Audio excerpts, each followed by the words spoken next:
नमस्कार दोस्तों, Krishna digital school आपके सामने प्रस्तुत करता है the children of tomorrow book की ऑडियो बुक समरी। ये बुक ओम स्वामी के द्वारा लिखी गई है।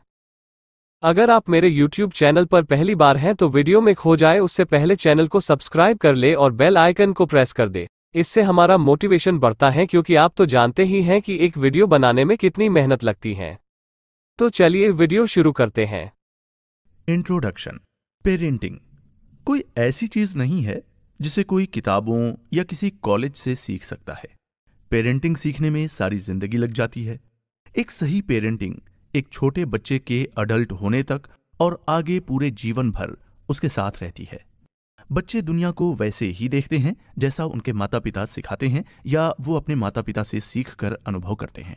सही पेरेंटिंग ही बच्चों के भविष्य को अच्छा बनाती है। इस बुक समरी के जरिए हम पेरेंटिंग के कई टिप्स सिंपल स्टोरीज के माध्यम से जानेंगे, जो कि काफी इंटरेस्टिंग होने वाली है। पूरी बुक समरी एक मजेदार स्टोरी की तरह हम आपको सुनाएंगे। लेखक एक कहानी के बारे में बताते हैं। इस कहानी में एक पादरी खुद को बहुत अक्लमंद समझता है और सोचता है कि वो पेरेंटिंग और पालन पोषण के बारे में सब कुछ जानता है, क्योंकि वो भगवान के सबसे पास है। समाज में हर कोई पादरी को रिस्पेक्ट देता है और उसकी तारीफ करता है। इसलिए पादरी ने पेरेंटिंग पर बनाए अपने नियम, पेरेंटिंग के 10 आदेश को चर्च में बोर्ड पर लिख दिया, ताकि सब उन्हीं नियमों के हिसाब से अपने बच्चों की अच्छी परवरिश करें। लेकिन कुछ सालों के बाद जब उनकी शादी हुई और 7 साल में उनके 4 बच्चे हुए, तब अपने बच्चों को पालने के दौरान उनकी परवरिश में कई प्रॉब्लम्स आईं। 7 सालों में पादरी ने अपने हर बच्चे के साथ अलग अलग अनुभव किया और वो ये भी समझ गए कि परवरिश किसी आदेश, कानून, नियम या गाइडलाइन से नहीं किया जा सकता है।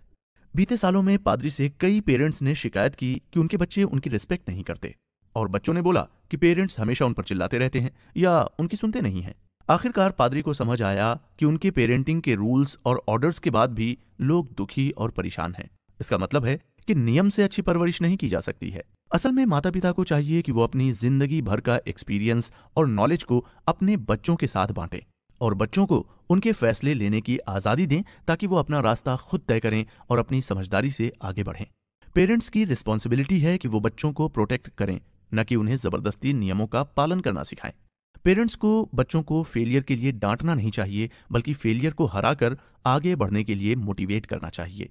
अब पादरी सभी पेरेंट्स को अपने बच्चों के लिए खुशी और होप से भरा हुआ एनवायरनमेंट देना सिखाते हैं, ताकि बच्चे और पेरेंट्स सभी सेटिस्फाइड रहें और अपनी मंजिल को पाने के लिए हमेशा मोटिवेट रहें। आगे आने वाले एपिसोड में आपको ये पता चलेगा कि बच्चों को जीनियस बनाने का सीक्रेट क्या है। Making a genius. बच्चे को जीनियस कैसे बनाएं? कौन माँ बाप नहीं चाहता कि उनका बच्चा जीनियस हो? हर पेरेंट्स का सपना होता है कि उनका बच्चा तेज हो, उनके परिवार का नाम रोशन कर सके। कहा गया है कि जैसा बीज बोओगे वैसा पेड़ पाओगे, जैसी परवरिश करोगे वैसा फल पाओगे। आप अपने बच्चों को जितना अच्छा माहौल देंगे वो उतना ही ज्यादा इंटेलिजेंट होगा। लेकिन ओम स्वामी जी ने अपनी बुक में एक कहानी के जरिए बच्चों को जीनियस बनाने के तरीके बताए हैं। तो चलिए उन तरीकों को जानते हैं। बुडापेस्ट में लैज़लो और क्लारा नाम के पति पत्नी रहते थे, जो अपने बच्चों को हैप्पी और जीनियस बनाना चाहते थे। जब उनकी पहली बेटी का जन्म हुआ, जिसका नाम उन्होंने सुजैन रखा, तो उन्होंने उसे बहुत समझदारी और संतोष के साथ बड़ा करना शुरू किया। जब सुजैन ने बचपन में चेस को लेकर उत्साह दिखाया, तो लैज़लो और क्लारा ने सुजैन को चेस ऐसे समझाया जैसे चेस बहुत ही मजेदार गेम हो, ताकि सुजैन को उसमें और रुचि आए। लैज़लो और क्लारा ने 4 साल जैसी छोटी उम्र से ही सुजैन को हर चीज को खुश होकर सीखने का पाठ पढ़ाया, जिसका नतीजा ये हुआ कि जब सुजैन 8 साल की हुई तो वो चेस की बहुत अच्छी खिलाड़ी बन गई और बड़ी होकर वो चेस टूर्नामेंट में ग्रैंड मास्टर की उपाधि भी जीत गई। लैज़लो और क्लारा ने यही अच्छी पेरेंटिंग का तरीका अपनी और 2 बेटियों पर भी आजमाया और वो दोनों भी बड़ी होकर जीनियस बनी। क्लारा और लैज़लो ने अनुभवों के साथ अपने पालन पोषण के हुनर को तेज किया है और अपनी बेटी के लिए एक खुशहाल और हेल्पिंग माहौल बनाया है, ताकि वो कॉन्फिडेंट बने और समाज के किसी दबाव में आकर परेशान न हो। उन्होंने आज़ादी और अनुशासन को एक फिक्स्ड स्तर तक बैलेंस किया। वो अपनी बेटियों को एक हैप्पी जीनियस बनाने के लिए बहुत ही पेशेंस के साथ अपनी बेटियों की क्यूरियोसिटी को बढ़ावा दिया। अपनी रिसर्च से उन्हें समझ आ गया था कि बच्चों को अगर एक साथ कई चीजें सिखाई जाएं तो अपना दिमाग एक जगह नहीं लगा पाते और वो कंफ्यूज हो जाते हैं, जो बच्चों की क्षमता और उसके डेवलपमेंट में बैरियर बन सकती है। इससे ये बात साबित हो जाती है कि हर बच्चा पैदा होने से ही जीनियस होता है, जरूरत होती है बस सही पेरेंटिंग की। बच्चों को बहुत छोटी उम्र से ही हर चीज में दिलचस्पी होती है। एक आदर्श माता पिता को चाहिए कि बच्चे की जानने की इच्छा को दबाएं नहीं और न ही उस पर जबरदस्ती समाज के नियम डालें। जितना हो सके उसे खुश होकर सब कुछ सीखने दें ताकि वो अपना रास्ता खुद खोज सके और जीनियस भी बने। इस तरह इस एपिसोड में हमने जीनियस का सही मायनों में मतलब जाना। अगले एपिसोड में हम पेरेंट शब्द का सही अर्थ जानेंगे, तो बने रहें हमारे साथ। The word parent. इस एपिसोड की शुरुआत लेखक ने अपनी डेनमार्क की मजेदार ट्रिप से की है, जहां वो किसी काम से गए हुए थे और उन्होंने ये महसूस किया कि डेनमार्क के लोग हमेशा ही बहुत खुश रहते हैं। डेनमार्क के लोग काम और दोस्ती दोनों ही एक साथ बहुत अच्छे से निभा रहे थे, जो कि बाकी दुनिया के लिए बिल्कुल भी आम बात नहीं है। पता नहीं कैसे डेनमार्क के लोगों में हर किसी के लिए इतना प्यार और अपनापन है। शायद इसी वजह से डेनमार्क 1970 से ही दुनिया का सबसे हैप्पी देश कहा जाता है। इसी बात को जानने और समझने के लिए लेखक डेनमार्क के लोगों के बारे में और रिसर्च करने लगे, जिसके दौरान लेखक को माइक विकिंग की एक बेहतरीन बुक मिली जिसका नाम द लिटिल बुक ऑफ हेगी है। इस किताब में पेरेंट का परफेक्ट मतलब समझाया गया है, जो असल में डेनिश लोगों की लाइफस्टाइल और उनके हमेशा खुश रहने के राज के बारे में बताती है, जिसमें हेगी का मतलब दिल से नजदीकी बढ़ाना, मन का सुकून, परेशानी और एंग्जाइटी को जिंदगी से हटाना, हर मौके और समय को खुले मन से मजा लेकर जीना, सबसे मिलजुल कर रहना और एक दूसरे के साथ को एंजॉय करना है। यानी कि अपने आसपास के सभी लोगों के साथ इतना खुशी से घुल मिल कर रहा जाए जैसे वो हमारे फैमिली मेंबर हों। वही अपनापन, प्यार, खुशी महसूस करें जैसा सब अपने घर में करते हैं। बिना डर और हेजिटेशन के ढेर सारी छोटी बड़ी बातों का मजा लेते हैं और यादों को जीते हैं। सभी के साथ रहकर सेफ फील करना, खुशी और गर्मजोशी का एहसास करना। डेनमार्क में पूरा देश एक परिवार की तरह रहता है, प्यार से। सभी एक दूसरे की इज्जत करते हैं, सभी एक दूसरे से प्यार करते हैं, एक दूसरे को खुश और कंफर्टेबल महसूस कराने की कोशिश करते हैं और भरोसे के साथ मिलजुल कर जीवन जीते हैं। कोई किसी को नुकसान पहुंचाने या परेशान करने का नहीं सोचता। हेगी की शुरुआत गुड पेरेंटिंग यानी सही परवरिश से होती है, जिसमें पेरेंटिंग को मजेदार, भरोसेमंद, नए तरीकों से सिखाना, दूसरों के लिए दया रखना, कभी भी वार्निंग नहीं देना और सबके साथ मिलकर रहना सिखाया जाता है। सही परवरिश बच्चों को संस्कारी और समझदार बनाकर उन्हें देश का अच्छा सिटीजन बनाती है और यही बच्चे खुशहाल देश बनाते हैं। लेखक को अपनी रिसर्च से यह भी समझ आया कि सभी देशों में धर्म, गुरु, नेता, स्पिरिचुअलिटी सब कुछ है, लेकिन फिर भी वहां के लोग खुश और सेटिस्फाइड नहीं थे, जिसका सिर्फ एक रीजन है बैड पेरेंटिंग। दूसरों के आगे बढ़ने, अमीर और सक्सेसफुल बनने का भारी प्रेशर लोगों को दूसरों से कंपटीशन करने और बुराई करने के लिए मजबूर करता है, जिसकी वजह से लोगों में उदासी और डिप्रेशन बढ़ता जाता है। डेनमार्क में चल रही गुड पेरेंटिंग से लेखक सभी को यह समझाना चाहते हैं कि जब बच्चा बहुत छोटा होता है, सीखना और एक्सपीरियंस करना शुरू करता है, तो ये प्रोसेस मजेदार और खुशी भरा होना चाहिए।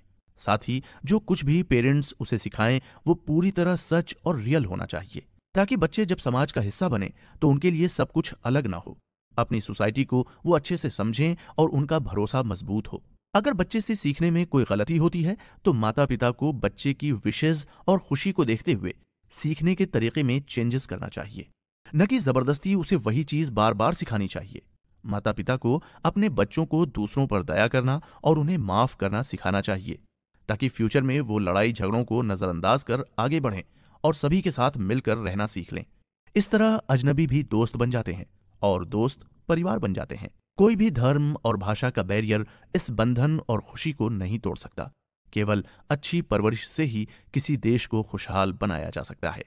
अगले एपिसोड में हम चर्चा करेंगे कि झूठ का पेरेंटिंग से क्या रिश्ता है। पेरेंट्स और बच्चों में से ज्यादा झूठ कौन बोलता है? लाइज, ब्रीच द ट्रुथ, झूठ, सच्चाई को छोड़ देना। कई बार बच्चों के सामने पेरेंट्स झूठ बोलते हैं, लेकिन उन्हें बच्चों का झूठ पसंद नहीं होता। लेखक ओम स्वामी जी ने एक कहानी के जरिए बताया कि कैसे आप अपने बच्चों को बिना डांटे भी सही राह पर ला सकते हैं। ये कहानी है महात्मा गांधी के बेटे मणिलाल और उनके ग्रैंडसन अरुण गांधी की। ये लोग साउथ अफ्रीका में रहा करते थे। जब एक बार मणिलाल और उनका बेटा अरुण कार में किसी मीटिंग के लिए बाहर गए हुए थे, तब अरुण ने सोचा कि जब तक पिताजी मीटिंग में बिजी हैं, मैं कार सर्विस करवा लेता हूं। गाड़ी बनने में ज्यादा समय लगता तो अरुण ने फिल्म देखने का प्लान बनाया, जहां उसे काफी लेट हो गया। उसे पिताजी को वापस घर भी ले जाना था, जिसके लिए वो लेट हो चुका था। वो तुरंत भागते हुए अपने पिताजी को लेने पहुंचा, जहां मणिलाल जी बारिश में खड़े उसका इंतजार कर रहे थे। ये देखकर अरुण को बहुत बुरा लगा, तो उसने पिताजी को झूठ बोल दिया कि कार बनने में समय लग गया, इसलिए वो लेट हो गया।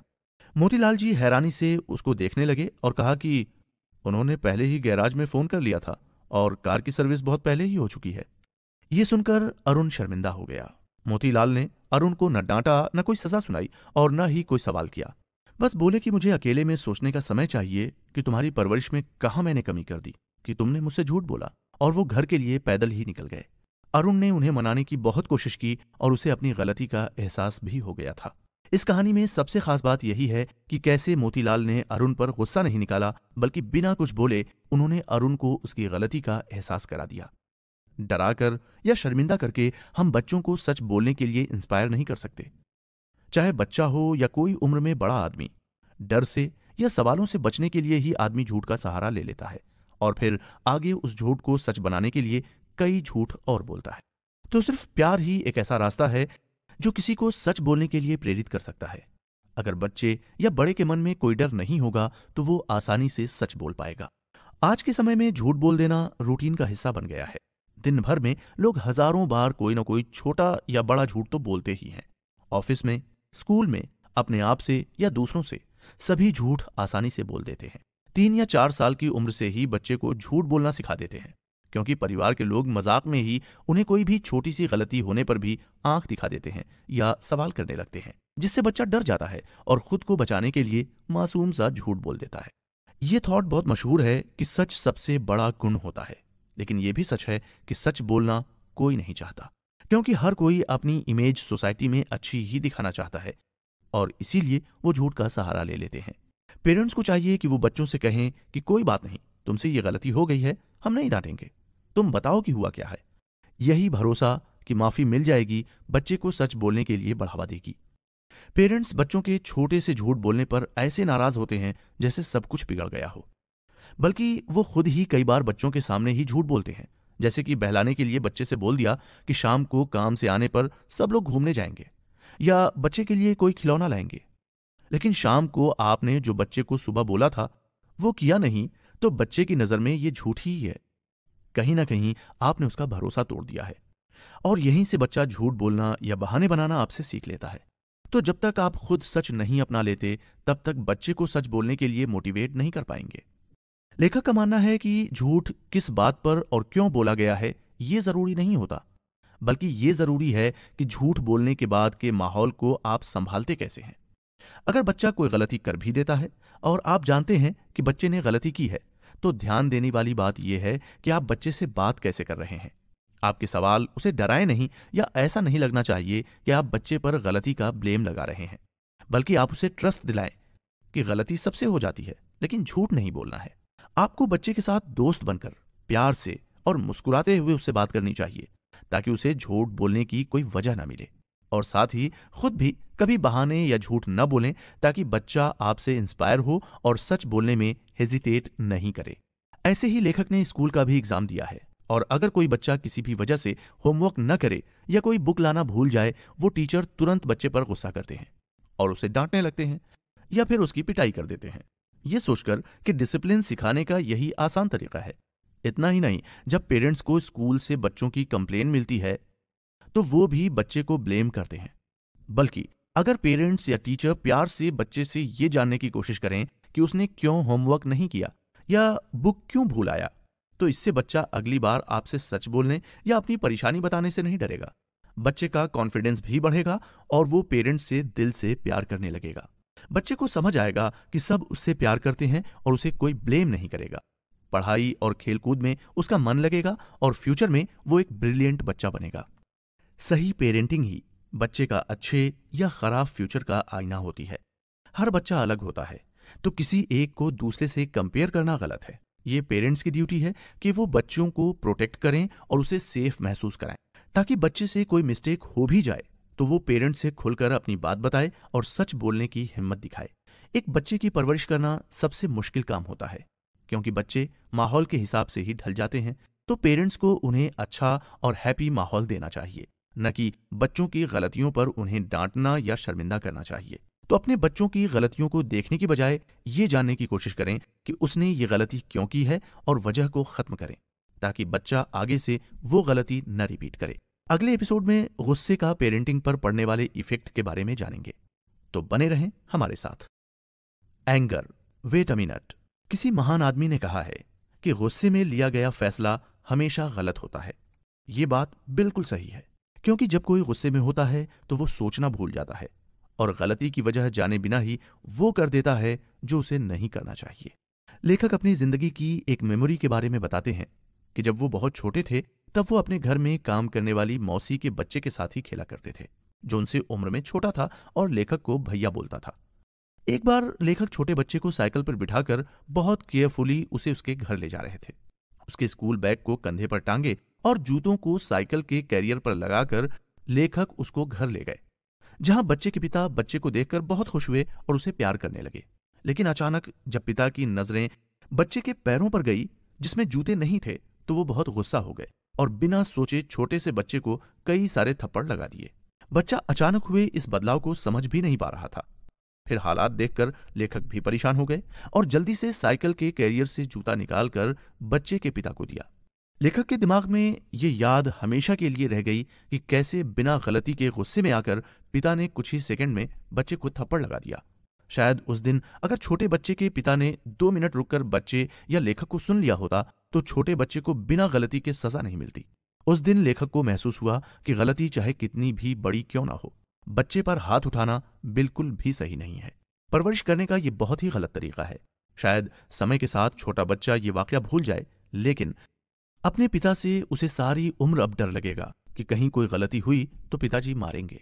बच्चों की इंसल्ट करना या उन्हें किसी भी तरह डराना, धमकाना बच्चे के मन में पूरी उम्र के लिए डर की भावना को जगा देता है और वो इस इंसल्ट को कभी नहीं भूलता। साथ ही जो पेरेंट बच्चों पर छोटी बड़ी बात पर हाथ उठा देते हैं, बच्चे ना तो उनकी रिस्पेक्ट कर पाते हैं और ना ही उनसे प्यार कर पाते हैं, और इस मार और इंसल्ट से बचने के लिए बच्चे झूठ का सहारा भी लेने लगते हैं। पेरेंट्स के इस बुरे बिहेवियर का बच्चे के मन पर बहुत गहरा असर पड़ता है। फ्यूचर में भी जब बच्चा बड़ा होकर कॉलेज या ऑफिस जाता है, तब भी किसी भी डोमिनेटिंग आदमी से वो कॉन्फिडेंटली बात नहीं कर पाता। वो आदत के अनुसार घबराने और डरने लगता है, जैसा कि बचपन से उसने डिसिप्लिन के नाम पर सीखा है। ये सच है कि बढ़ते बच्चों को डिसिप्लिन सिखाना आसान नहीं होता। कई बार उन्हें मना करना पड़ता है और कई बार वो बड़ी गलतियां भी करते हैं, क्योंकि उस उम्र में वो बहुत कुछ सीख रहे होते हैं। तो डिसिप्लिन के नाम पर बच्चे को फिजिकल या मेंटल टॉर्चर करना उसे हमेशा के लिए डरपोक और दबने वाला बना सकते हैं। अच्छे पेरेंट्स की रिस्पॉन्सिबिलिटी होती है कि बच्चे का ख्याल रखें और गलतियों पर उसे प्यार से बार बार समझाएं। बच्चा दया करना, माफ करना या गलतियों को बिना सजा के सुधारना अपने माता पिता और टीचर से ही सीखता है।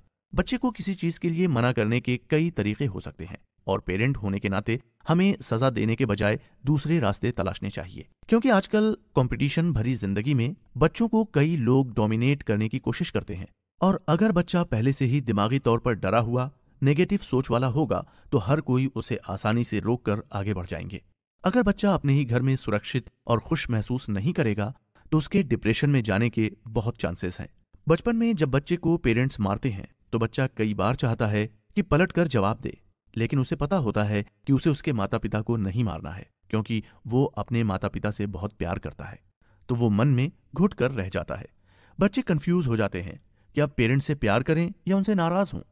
आजकल लोगों में दिमाग से जुड़ी कई समस्याएं हो रही हैं, जैसे डिप्रेशन, ज्यादा सोचना, बिन बात के रिएक्ट करना, ओसीडी और भी बहुत कुछ, जो अचानक नहीं होती बल्कि बचपन से शुरू होती हैं और समय के साथ बढ़ती जाती है। अगर बच्चे को पेरेंट हर बात पर मारते या डांटते रहते हैं तो कई बार तो बच्चा खुद भी गुस्से में आकर उन्हें सुनना बंद कर देता है और घर वालों से ज्यादा अजनबियों या दोस्तों पर भरोसा करने लगता है। ऐसे में बच्चे पेरेंट्स की सही बात भी नहीं मानते, यहां तक कि ज्यादा से ज्यादा घर से दूर रहने लगते हैं। तो जितना हो सके अपने बच्चे को प्यार दें, उसे घर में सुरक्षित महसूस कराएं। कभी आपको गुस्सा आए तो कुछ पल रुककर प्रॉब्लम को समझने की कोशिश करें। हो सकता है प्रॉब्लम उतनी बड़ी हो ही ना। बच्चे के अंदर आत्मविश्वास जगाने के लिए पहले आपको उस पर भरोसा करना होगा। बच्चे को मारना पीटना उसे सुधारना नहीं होता, बल्कि जानबूझकर उसे परेशान करना और खुद से दूर करना होता है। तो अपने बच्चे को अच्छा बनाने के लिए पहले आपको अच्छा पेरेंट बनना होगा। जो अपने बच्चों के अच्छे या बुरे कामों को पहले सुने और फिर उस पर कोई रिएक्शन दें। अगर गुस्सा आता भी है तो सोचें कि अगर आप अपने बच्चे को मारेंगे या डांटेंगे तो आगे से वो शायद आपसे कोई बात शेयर नहीं करेगा। तो सिर्फ और सिर्फ प्यार से ही आप अपने बच्चे को अपने नजदीक रखकर उसे डिसिप्लिन सिखा सकते हैं। डिमांड: जितनी चादर हो उतना ही पैर फैलाना चाहिए। इन दिनों लोन्स किसी सब्जी की तरह सब जगह बंट रहा है। भारत में शहर से लेकर गांवों तक शायद हर परिवार में लोगों के पास एक या दो लोन तो हैं ही। Farming loan, business loan, personal loan, phone, car या घर के लिए किसी न किसी चीज के लोन की ईएमआई तो सब भर रहे हैं। पर क्या इसकी जरूरत है? और क्या घर के बच्चों को भी पता होता है इन लोन के बारे में? ज्यादातर का जवाब है नहीं। पेरेंट्स अपनी कमाई को इग्नोर करके अपने बच्चों को ज्यादा से ज्यादा देना चाहते हैं, जिसमें कोई बुराई भी नहीं है, ये उनका प्यार है। लेकिन अजीब बात तो ये है कि लोन या पैसों में कमी की बात माँ बाप अपने बच्चों से करने में हेजिटेट फील करते हैं। एक परिवार जिसमें सबको अपने मन की बात खुलकर करनी चाहिए, वहां घर का कमाने वाला आदमी सबके आराम के लिए ये पैसों की कमी की बात को किसी से नहीं कहता, ताकि कहीं बच्चों को अपनी इच्छाएं कम न करनी पड़े। यहां तक कि शादियों में ग्रैंड पार्टी करने के लिए भी पैसों का उधार लेना बहुत आम सी बात हो गई है। लेकिन किसको फायदा हो रहा है इससे? जो अजनबी जिंदगी में मायने ही नहीं रखते, सिर्फ उनके आगे अपनी शान दिखाने के लिए अपनी आमदनी से ज्यादा का दिखावा करना आखिर कितना सही है? लेखक का कहना है कि अगर लोन की तलवार सिर पर न लटक रही हो तो रात की नींद और सुबह का चैन कितना सुकून भरा होगा। लेखक अपनी बचपन की कहानी बताते हैं। उनके पेरेंट्स बिजली विभाग में नौकरी करते थे, जिसमें इनकम बहुत ज्यादा नहीं होती थी पर जरूरतें पूरी हो जाती थीं।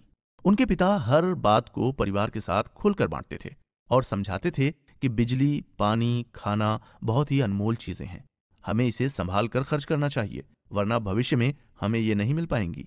अगर कोई महंगी चीज जैसे साइकिल, मोबाइल, नई टीवी फैमिली मेंबर्स को खरीदनी होती थी तो उसके लिए पैसों की सेविंग्स कई महीने पहले से ही शुरू हो जाती थी। पैसों की कमी रहने के बावजूद उनके माता पिता ने कभी बच्चों की खुशियों और जरूरतों को कम नहीं किया। वो चाहते तो खाने पीने या शौक में कटौती करके ज्यादा सेविंग्स कर सकते थे, लेकिन फिर भी उन्होंने अपनी इनकम के अनुसार लोन लिए बिना अपने परिवार की सभी जरूरतों को पूरा किया। लेखक के पेरेंट्स ने कई साल पहले से प्लानिंग करके सेविंग शुरू की ताकि उन्हें कभी उधार न लेना पड़े। लेकिन ये तभी हो पाया जब परिवार के सभी लोगों ने अपनी जिम्मेदारी को समझा और घर को ज्यादा कंफर्टेबल बनाने की कोशिशें करी। मार्केट में एक से बढ़कर एक महंगे सामान मौजूद हैं। शौक कभी ना खत्म होने वाली आदत है, लेकिन लोगों को ये समझने की जरूरत होती है कि असल में जरूरत किन चीजों की है। अगर पेरेंट्स अपने बच्चों को ये बताएंगे कि ये हमारी सेविंग से बहुत ज्यादा महंगी है और उस सामान को कुछ समय बाद खरीदेंगे, तो बच्चे कुछ समय तो जिद करेंगे, लेकिन फिर समझ जाएंगे और खुद भी सेविंग्स करने में पेरेंट्स की मदद करेंगे। साथ ही जब वो किसी चीज को पाने के लिए इंतजार करेंगे या खुद उसके लिए सेविंग्स करेंगे तो वो उस चीज को ज्यादा संभाल कर और प्यार से रखेंगे, जो एक बहुत बड़ा मॉरल लेसन है। लेखक एक और कहानी बताते हैं जिसमें एक बच्चे से उसके आंख के कॉन्टैक्ट लेंस खेलते समय कहीं खो जाते हैं। वो कुछ देर खोजता है, फिर अपनी माँ से बोलता है कि उसके कॉन्टैक्ट लेंसेज जमीन में कहीं खो गए हैं और नहीं मिल रहे हैं। माँ तुरंत कॉन्टैक्ट लेंस को खोजने लगती है और कुछ ही समय में कॉन्टैक्ट लेंस बच्चे को लाकर देती है। बच्चा हैरान रह जाता है और माँ से पूछता है उसने इतनी छोटी चीज को मिट्टी में कैसे खोजा। तो माँ ने बोला कि तुम मिट्टी में एक प्लास्टिक का छोटा सा टुकड़ा खोज रहे थे और मैं 5,000 रुपए का सामान। बात बस चीज की कीमत पहचानने की है। बच्चों को बिना काम की चीजें खरीदने से मना करना बिल्कुल भी बुरी आदत नहीं है। मना करने से बच्चों की नजरों में आपकी इज्जत और प्यार कम नहीं होगा, बल्कि इससे आप उन्हें यह समझा पाएंगे कि भविष्य में पैसों को कैसे संभालना चाहिए, अपनी आमदनी के अनुसार कैसे हर सुख सुविधा को पाना है, जरूरी और बेकार खर्च क्या है ये समझेंगे। और यही सबक वो अपने बच्चों को भी देंगे कि जो चीज सेविंग्स से हो सकती है उसके लिए लोन लेने की कोई जरूरत नहीं है। इस एपिसोड से आप ये समझ गए होंगे कि कैसे आपको जरूरतों और एक्सपेंसेस को मेंटेन करते हुए अपने काम को करना चाहिए। और अब अगले एपिसोड में आपको ये जानने को मिलेगा कि लगाव रखने से क्या होता है और कैसे पेरेंट्स लगाव में बच्चों को बांध कर रखने की कोशिश करते हैं। आइए अगले एपिसोड पे चलते हैं। अटैचमेंट, परिवार से लगाव या बस जरूरत। इस बार लेखक आपको चिड़िया की एक कहानी से कुछ सिखाने की कोशिश कर रहे हैं। इस कहानी को ध्यान से सुनिएगा। एक बार जंगल में चिड़िया और चिड़ा रहते थे। उनके 3 बच्चे थे, लेकिन चिड़िया की मौत हो जाती है तो अब चिड़ा ही 3 बच्चों को खिलाता पिलाता और उनका ख्याल रखता था। एक दिन चिड़े को पता चलता है कि जिस पेड़ पर उसका घोंसला है वो पेड़ कटने वाला है, तो चिड़ा परेशान हो जाता है और फौरन दूसरे पेड़ पर घोंसला बनाना शुरू कर देता है ताकि दूसरे पेड़ पर वो अपने बच्चों को सुरक्षित रख सके। तो एक एक करके चिड़ा बच्चों को दूसरे घोंसले में ले जाने लगता है। जब सबसे पहले बच्चे को ले जा रहा होता है तो चिड़ा उससे रास्ते में पूछता है, बेटा, जब मैं बूढ़ा हो जाऊंगा और कहीं उड़ नहीं पाऊंगा, तब क्या तुम मेरा भी इसी तरह ख्याल रखोगे जैसे आज मैं तुम्हारा रख रहा हूं? तो बेटा झट से जवाब देता है, हाँ पापा, मैं वादा करता हूं कि मैं पूरे दिल से आपकी सेवा करूंगा और आपका पूरा ख्याल रखूंगा। जवाब को सुनकर चिड़ा बच्चे से बोलता है कि तुम झूठ बोल रहे हो। तुम ऐसा इसलिए बोल रहे हो क्योंकि अभी तुम्हें मेरी जरूरत है और तुम अभी इमोशनल हो। और फिर उसे नए घोंसले में छोड़ आता है। यही सवाल वो दूसरे बेटे से करता है और वो भी पहले वाले की ही तरह जवाब देता है। चिड़ा उदास हो जाता है कि उसके सब बेटे झूठ बोल रहे हैं।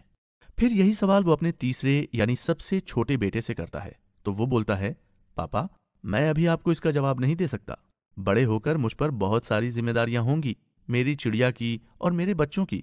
मुझे अभी नहीं पता कि मैं बड़ा होने पर कहाँ रहूंगा और क्या करूंगा, लेकिन हाँ, मैं अपने बच्चों और परिवार का उतना ही ख्याल रखूंगा जितना कि आप हम सब का रखते हैं। ये जवाब सुनकर चिड़ा बहुत खुश हुआ क्योंकि उसके बच्चे ने उससे सच बोला था। यही दुनिया का नियम होता है। माता पिता अपने बच्चों का ख्याल रखते हैं और बच्चे अपने बच्चों का, और यही आगे तक चलता जाता है। बच्चे भी अपने माता पिता को बहुत प्यार करते हैं, लेकिन माता पिता का बच्चों से लगाव और बच्चों का माता पिता से लगाव अलग अलग होता है। कई बार पेरेंट्स अपने प्यार और लगाव में इस कदर बंध जाते हैं कि वो अपने बच्चे के हर फैसले को खुद ही लेने लगते हैं और बच्चों को कहाँ जाना चाहिए, कहाँ नहीं जाना चाहिए, क्या सीखना चाहिए या क्या नहीं सीखना चाहिए, कौन से दोस्त अच्छे हैं, कौन से बुरे हैं, स्कूल, करियर, यहाँ तक कि शादी और प्यार किससे करना है, सभी कुछ पेरेंट्स खुद ही तय करना चाहते हैं, जो कि बच्चे के लिए प्यार नहीं, बंधन बन जाता है। सिर्फ इसलिए कि आपकी इंटेंशन अच्छी है, इसका मतलब ये नहीं कि आप अपने बच्चे के हर फैसले में दखल दे सकते हैं। पेरेंट्स भूल जाते हैं कि बच्चों की अपनी भी जिम्मेदारी, चाहतें और सपने हैं और अपनी जिंदगी के फैसले लेने का हक उन्हें है। बच्चों की परवरिश करना एक हुनर और जिम्मेदारी का काम है जिसे सीखने में समय लगता है। सिर्फ माता पिता बन जाने का मतलब ये नहीं है कि आपको परवरिश करना भी आता ही होगा। जब पहली बार किसी का बच्चा होता है तो माँ बाप दोनों बहुत सारी चीजें सीखते हैं, फिर दूसरे बच्चे में थोड़ा और सीखते हैं और ऐसे वो सही परवरिश के फायदे और गलत परवरिश के नुकसान को समझ जाते हैं। आप कोई काम करना चाहते हैं तो जरूरी नहीं कि आप उस काम में एक्सपर्ट भी हों। तो जिस काम के आप एक्सपर्ट नहीं हैं उसमें गलती होना तय है। परवरिश करना भी ऐसा ही है। माता पिता धीरे धीरे इसे सीखते हैं और इस दौरान कई गलतियां भी करते हैं, लेकिन पेरेंट्स को ध्यान रखना चाहिए कि कहीं उनकी गलतियों की वजह से उनके बच्चे को कोई नुकसान ना हो। माता पिता जबरदस्ती बच्चे से सब काम अपने हिसाब से करवाना चाहते हैं, ये सोचकर कि जो वो कह रहे हैं वही सही है, लेकिन इससे बच्चे की फैसला लेने की काबिलियत कम हो जाती है और वो अपने मन के मुताबिक खुश होकर नहीं जी पाते। कई बार तो पेरेंट्स खुद जो करियर में करना चाहते थे लेकिन किसी वजह से नहीं कर पाते, तो वो वही सपना अपने बच्चे के लिए देखने लगते हैं, बिना ये सोचे कि बच्चा खुद से क्या बनना चाहता है। बच्चे को उनका सपना पूरा करने के लिए प्रेशराइज करते हैं, जो बहुत गलत बात है। कई बार तो पेरेंट्स बच्चे को सारी फैसिलिटीज देते हैं और उसे गिनाते भी हैं कि हमने तुम्हारे लिए कितने पैसे खर्च किए पढ़ाई में, पर फिर भी तुम मेहनत नहीं कर रहे हो, और उम्मीद भी रखते हैं कि जिस तरह वो अपने बच्चों का ख्याल रख रहे हैं बच्चा भी उसी तरह उनका ख्याल रखेगा उनके बुढ़ापे में। तो ऐसे में बच्चा पेरेंट्स की ना तो इज्जत कर पाएगा और ना ही आभारी होगा। जरूरी नहीं कि जैसे हालात आपके हैं वैसे ही भविष्य में आपके बच्चे के भी हों। इतना ही नहीं, कई बार माता पिता बच्चे को अच्छी परवरिश देने के लिए आजादी देते हैं तो रिश्तेदार ही रोक टोक करने आ जाते हैं, ये बताने कि बुढ़ापे में माता पिता की सेवा करना, वरना तुम अच्छे बेटे या बेटी नहीं हो, भले ही बच्चे का भविष्य उसमें खराब हो जाए। बच्चे की जिंदगी में पेरेंट्स या किसी को भी अपने फैसले का दबाव बच्चे की ओर नहीं बनाना चाहिए।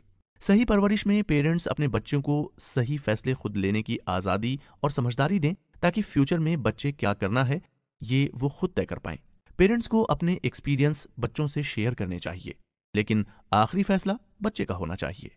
और दूसरे लोगों को भी ये हक न दें कि वो आपके बच्चे को कोई फैसला लेने से रोकें या उसमें कमी निकालें। बच्चे को उसके फैसले के लिए शर्मिंदा करना या बोलना कि ये करना सही नहीं है, ये बिल्कुल भी ठीक नहीं है। इससे बच्चा फैसला लेने में डरने लगेगा और हार का सामना बहादुरी से नहीं कर पाएगा और माता पिता का लगाव बच्चे के लिए कैद जैसा हो जाएगा। तो अगर आप अपने बच्चे की अच्छी परवरिश करना चाहते हैं तो उसे अपने सपने या फैसले के बारे में बताइए, लेकिन ये भी जानने की कोशिश करिए कि वो खुद क्या सोच रहा है, वो आपके फैसले से खुश है या नहीं। इस एपिसोड में आप ये समझ पाए होंगे कि आपको आपके बच्चे पर अपनी इच्छाएं थोपनी नहीं है और उन्हें जीवन के सच का सामना करना सिखाना है। अब अगले एपिसोड में आप ये जानेंगे कि जिंदगी में अपनी पहचान बनाना इतना जरूरी क्यों है। तो हमारे साथ बने रहिए। Identity capital. चाहे कोई कितना भी होशियार क्यों ना हो, जिंदगी में एक ना एक बार तो उसे अपनी पहचान पर खतरा महसूस होने ही लगता है, यानी जीने की असली वजह को वो समझ नहीं पाता है। ज्यादातर 20 से 30 साल की उम्र के लोग आइडेंटिटी क्राइसिस का शिकार ज्यादा बनते हैं, क्योंकि ये ऐसी उम्र है जब आदमी को ये तय करना होता है कि वो क्या करियर चुने या जो काम वो अभी कर रहा है वो उसके लिए सही है या नहीं। भागती सी जिंदगी में वो ये सोच ही नहीं पा रहे होते कि जिंदगी को सही दिशा वो कैसे दें। पेरेंट्स भी इसमें बच्चों की मदद नहीं कर पाते हैं। आइडेंटिटी क्राइसिस वैसा ही है जैसे फाइनेंशियल क्राइसिस होता है। फाइनेंशियल क्राइसिस से बचने के लिए हम अपनी सेविंग्स या कमाई पर डिपेंड हो जाते हैं, लेकिन जब आइडेंटिटी क्राइसिस आता है तो हमें पता ही नहीं होता कि किस पर डिपेंड करें। लेखक अपने एक मरीज हेलेन के बारे में बताते हैं जो आइडेंटिटी क्राइसिस से गुजर रही थी। वो कई तरह की नौकरियां करती थी। सबको देखते हुए उसने पहले मेडिकल्स पढ़ने का सोचा, मगर उसमें मन नहीं लगा तो उसने आर्ट्स पढ़ना शुरू कर दिया, लेकिन उस कमाई से उसका खर्चा पूरा नहीं हो पा रहा था। फिर वो अपने पेरेंट्स पर डिपेंडेंट हो गई। उन्हें किसी भी काम में इंटरेस्ट नहीं आ रहा था और अब वो बहुत कंफ्यूज थी। तो वो हेलेन को बताते हैं कि उसे कंफ्यूज होने की बजाय उस हुनर पर काम करना चाहिए जिनमें वो सबसे अच्छी हैं या जिसे उसने सबसे ज्यादा समय तक किया है, ताकि उससे वो अपनी एक पहचान बना सके। इसको आइडेंटिटी कैपिटल कहते हैं। जब हमें ये समझ में ना आए कि हमें क्या करियर चुनना चाहिए या किस काम में हमें फायदा मिलेगा, तो हमें उस काम में मेहनत शुरू करनी चाहिए जो हमने सबसे ज्यादा किया है, जो आगे जाकर पहचान बनाने में मदद कर सकता है। आइडेंटिटी कैपिटल एक इन्वेस्टमेंट की तरह है जो पुराने एक्सपीरियंस से तैयार होता है। जैसे रिज्यूम में हम अपने काम को लिखते हैं तो वो हमारी पहचान बन जाते हैं, लेकिन ये काफी नहीं है। आदमी जिंदगी में उतना ही करता है जितना वो जानता है। बड़े होने के दौरान आदमी के पास मौका होता है कि वो ज्यादा से ज्यादा स्किल्स को बढ़ाए, ताकि जब करियर बनाने का समय आए तो उसे पता हो कि उसके पास कितने ऑप्शंस हैं और वो किस काम में सबसे ज्यादा अच्छा है। इसकी जिम्मेदारी पेरेंट्स की होती है कि वो बच्चों को शुरू से ही अलग अलग एक्टिविटीज कराएं, जैसे स्विमिंग, कोई स्पोर्ट, पेंटिंग, एक्टिंग और भी बहुत कुछ। जब तक बच्चा 10-11 साल का होता है तब तक देर हो चुकी होती है, क्योंकि बच्चे अपना इंटरेस्ट तब तक चुन चुके होते हैं और उनका दिमाग भी विकसित हो चुका होता है। पेरेंट्स को यह हमेशा ध्यान रखना चाहिए कि वो अपने बच्चों को अपने मुताबिक जीने के लिए जबरदस्ती नहीं कर सकते, वरना बच्चों का उस काम में ज्यादा देर मन नहीं लगेगा और काम करने के बाद भी वो उस काम से कुछ सीखेंगे नहीं, न ही उसे करने में खुशी महसूस करेंगे। तो बच्चे बड़े होकर आइडेंटिटी क्राइसिस से न परेशान हों, इसके लिए पेरेंट्स को बहुत छोटी उम्र से ही बच्चों में काम करने की आदत को बनाना चाहिए, ताकि वो समय के साथ कुछ कामों में अपना इंटरेस्ट डेवलप कर सकें जो उनकी पहचान बने और बाद में बच्चे बड़े होकर उसे अपना करियर बना सकें। A sense of reality, let them learn. लेखक कहानी को शुरू करता है अपने कॉलेज के दिनों से, जब वो MBA कर रहा था। उनके 2 दोस्त थे, जोशील और गिरीश। लेखक खुद एक मिडिल क्लास फैमिली से थे, लेकिन उनके दोनों दोस्त भारत के अमीर इंडस्ट्रियलिस्ट के बेटे थे। जोशील के पिता कई जनरेशन से अमीर थे, लेकिन गिरीश के पिता ने अपना बिजनेस खुद ही बनाया था और अपने बेटे को हमेशा सभी सुख सुविधाएं देते थे। गिरीश के पिता उसको हर महंगी चीज उसे बिना मेहनत किए गिफ्ट करते रहते थे, जैसे मैकबुक, लेटेस्ट आईफोन, बाइक और महंगे कॉलेज में पढ़ाई। गिरीश को कभी भी कुछ पाने के लिए स्ट्रगल नहीं करना पड़ा, क्योंकि उसके पिता सोचते थे कि सुविधाएं पाने के लिए जो मेहनत उन्हें करनी पड़ी वो स्ट्रगल अब उनके बेटे को नहीं करनी पड़े, जैसा कि आजकल के सारे ही पेरेंट्स सोचते हैं। लेकिन दूसरी ओर जोशील के पिता भले ही कई जनरेशन से अरबपति हों, लेकिन उनका मानना था कि जब तक बच्चे सुविधाएं पाने के लिए स्ट्रगल नहीं करेंगे, खुद पैसे कमाने के लिए होने वाली मुश्किलों का सामना नहीं करेंगे, तब तक सही मायने में वो काबिल नहीं बन सकते। इसलिए उन्होंने जोशील का कॉलेज में एडमिशन तो कराया, लेकिन उसके रहने और खाने के लिए पैसा उसे खुद ही कमाने को बोला, जिसके लिए जोशील ने पढ़ाई के साथ नौकरी भी की। जब वो अच्छे मार्क्स से पास हुआ तो उन्होंने जोशील को कार खरीद कर दी, लेकिन कार से जुड़े दूसरे खर्च जैसे पेट्रोल और सर्विसिंग के पैसे उसे खुद कमाने को बोला। जोशील ने भी खुश होकर बात मान ली। ऐसे ही जब MBA खत्म हुआ तो गिरीश को उसके पिता ने अपने ऑफिस में सबसे अच्छी पोस्ट दी। लेकिन जब जोशील ने अपने पिता को उनका ऑफिस ज्वाइन करने को पूछा तो उन्होंने मना कर दिया और उसे कहा कि इतनी बड़ी कंपनी संभालने के लिए अभी तुम लायक नहीं हुए हो, पहले थोड़ा काम का एक्सपीरियंस ले लो, किसी और के साथ काम सीखो फिर आना। जोशील ने ऑस्ट्रेलिया की एक बड़ी कंपनी में नौकरी ज्वाइन की और एक अच्छा एक्सपीरियंस हासिल कर वापस भारत आया और दोबारा अपने पिता की कंपनी ज्वाइन करनी चाहिए। लेकिन इस बार उसके पिता ने उसे कंपनी में जूनियर बन पहले कंपनी का काम सीखने को बोला। एक अच्छे बेटे की तरह जोशील ने ऐसा ही किया और जल्द ही उसने सब कुछ सीख लिया। फिर उसके पिता ने उसे कंपनी के उस प्लांट का मालिक बनाया जो सबसे कमजोर था और बंद होने के कगार पर था, ताकि जोशील अपनी काबिलियत साबित करे। जोशील ने पूरी मेहनत के साथ काम करके कंपनी को फायदे में पहुंचा दिया। जोशील के पिता ने अब खुश होकर उसे कंपनी का मालिक बनाया और जोशील से कहा कि मैंने शुरू में तुम्हें कंपनी इसीलिए नहीं दी क्योंकि मैं नहीं चाहता था कि हमारी कंपनी के लाखों लोग और शेयर होल्डर्स का इस कंपनी पर जो सालों का भरोसा है वो सिर्फ इसलिए न टूट जाए क्योंकि मैंने तुम्हें बिना एक्सपीरियंस और काबिलियत के कंपनी की जिम्मेदारियां दे दी हैं। मैं चाहता था कि तुम पहले काबिल बनो और अपनी जिम्मेदारियों को समझो, ताकि जब तुम इस कंपनी को संभालोगे तो सिर्फ अपने नहीं बल्कि कंपनी के सभी छोटे बड़े लोगों के बारे में भी सोचोगे। जोशील के पिता जैसे पेरेंट्स दूर की सोच रखते हैं। वो अपने पैसों और बच्चों को अलग तरीके से बड़ा करते हैं। वो आसान और छोटा रास्ता नहीं अपनाते क्योंकि वो स्ट्रगल करके हासिल की गई नॉलेज की पावर को समझते हैं। वो भी अपने बच्चों को प्यार करते हैं, लेकिन वो उन्हें प्यार में बर्बाद नहीं करना चाहते। अगर पेरेंट्स अपने बच्चों को सफल बनाने में मदद करना चाहते हैं तो उन्हें अपने बच्चों को प्रॉब्लम्स को फेस करना सिखाना चाहिए, और ये बस बोलकर नहीं सिखाया जा सकता। इसलिए बच्चे के सामने जिंदगी जो भी चैलेंजेस लाए, पेरेंट्स को उस चैलेंज को बच्चे को अकेले ही संभालने देना चाहिए।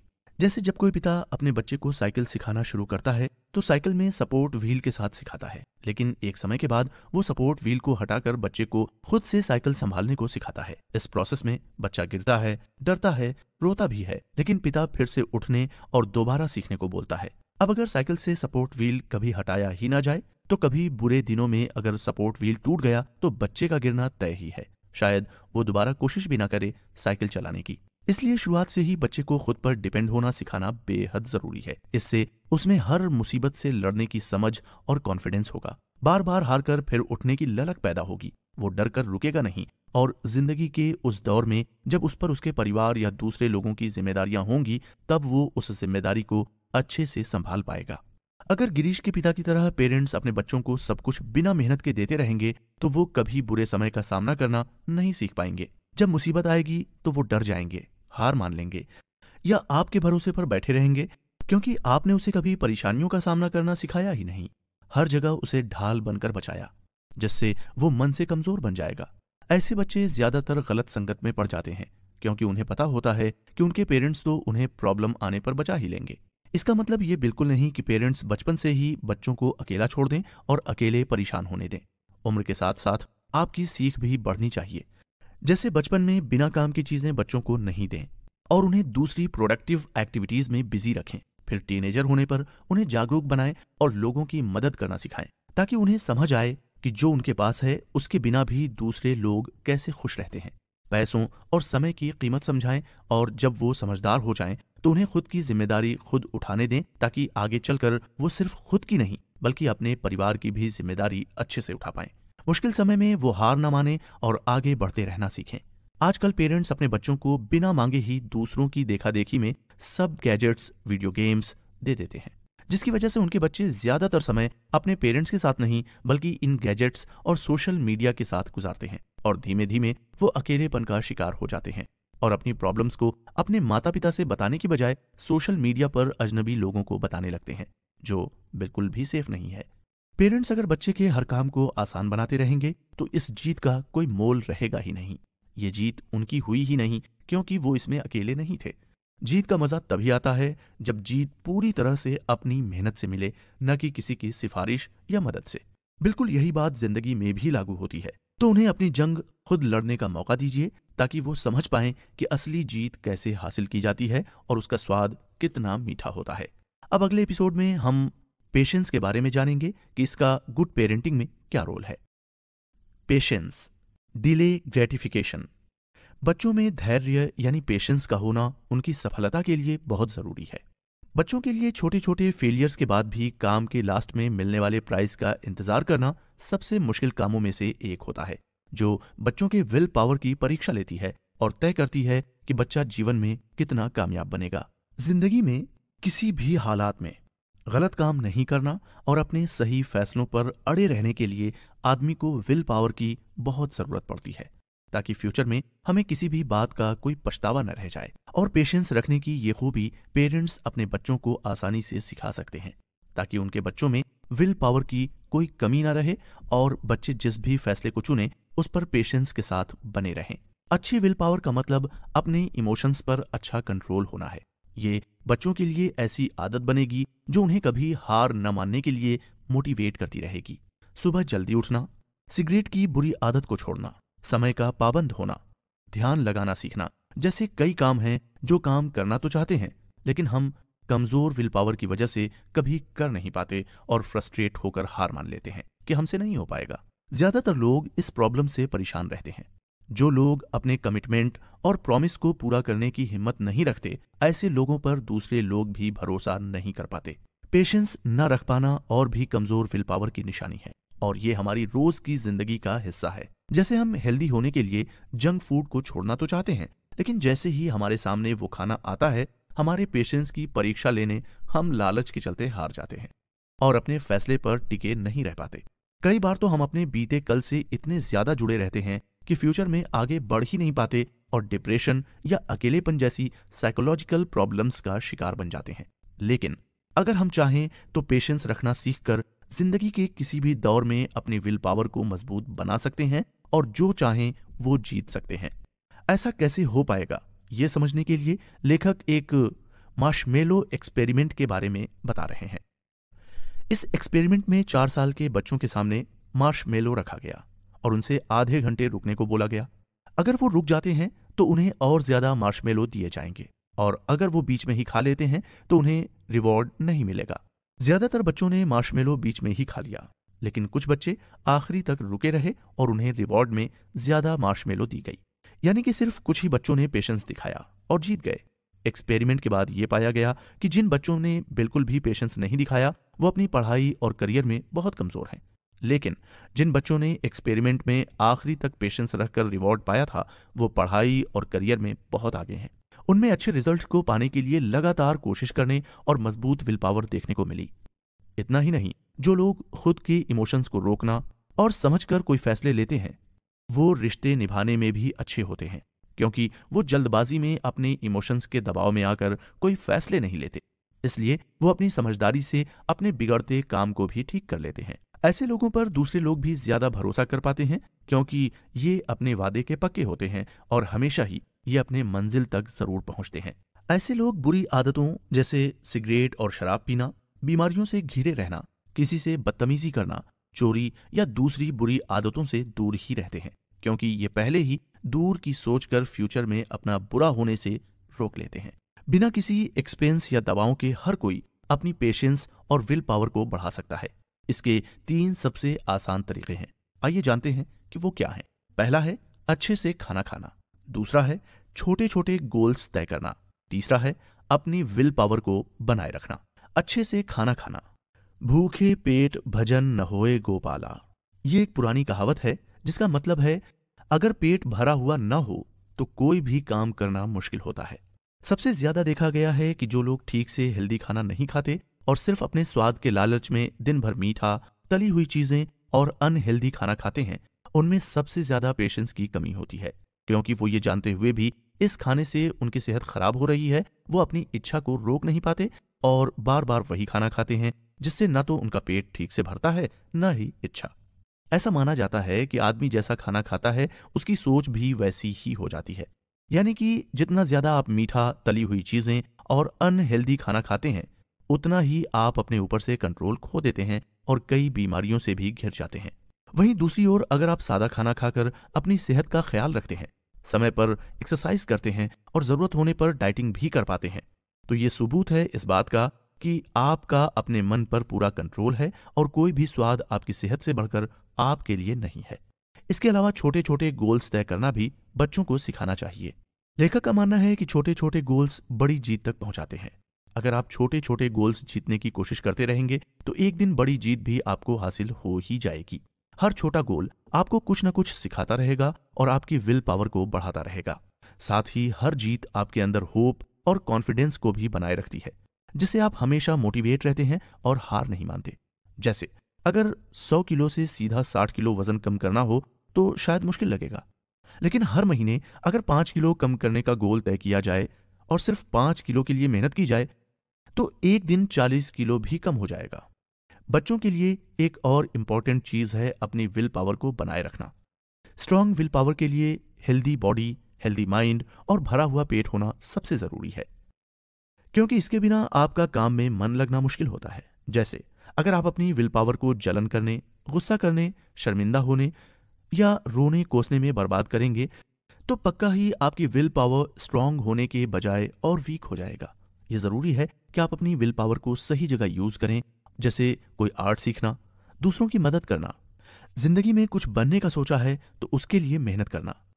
तब आप दिल से खुशी महसूस करेंगे और अगर कभी कुछ गलत हो भी जाए तो आप उससे आगे बढ़कर अपनी विल पावर से दोबारा उस काम को सही तरीके से कर पाएंगे। स्मार्ट सोच हमें यह बताती है कि हम क्या काम करने के काबिल हैं और विल पावर उस काम को करने में हेल्प करती है।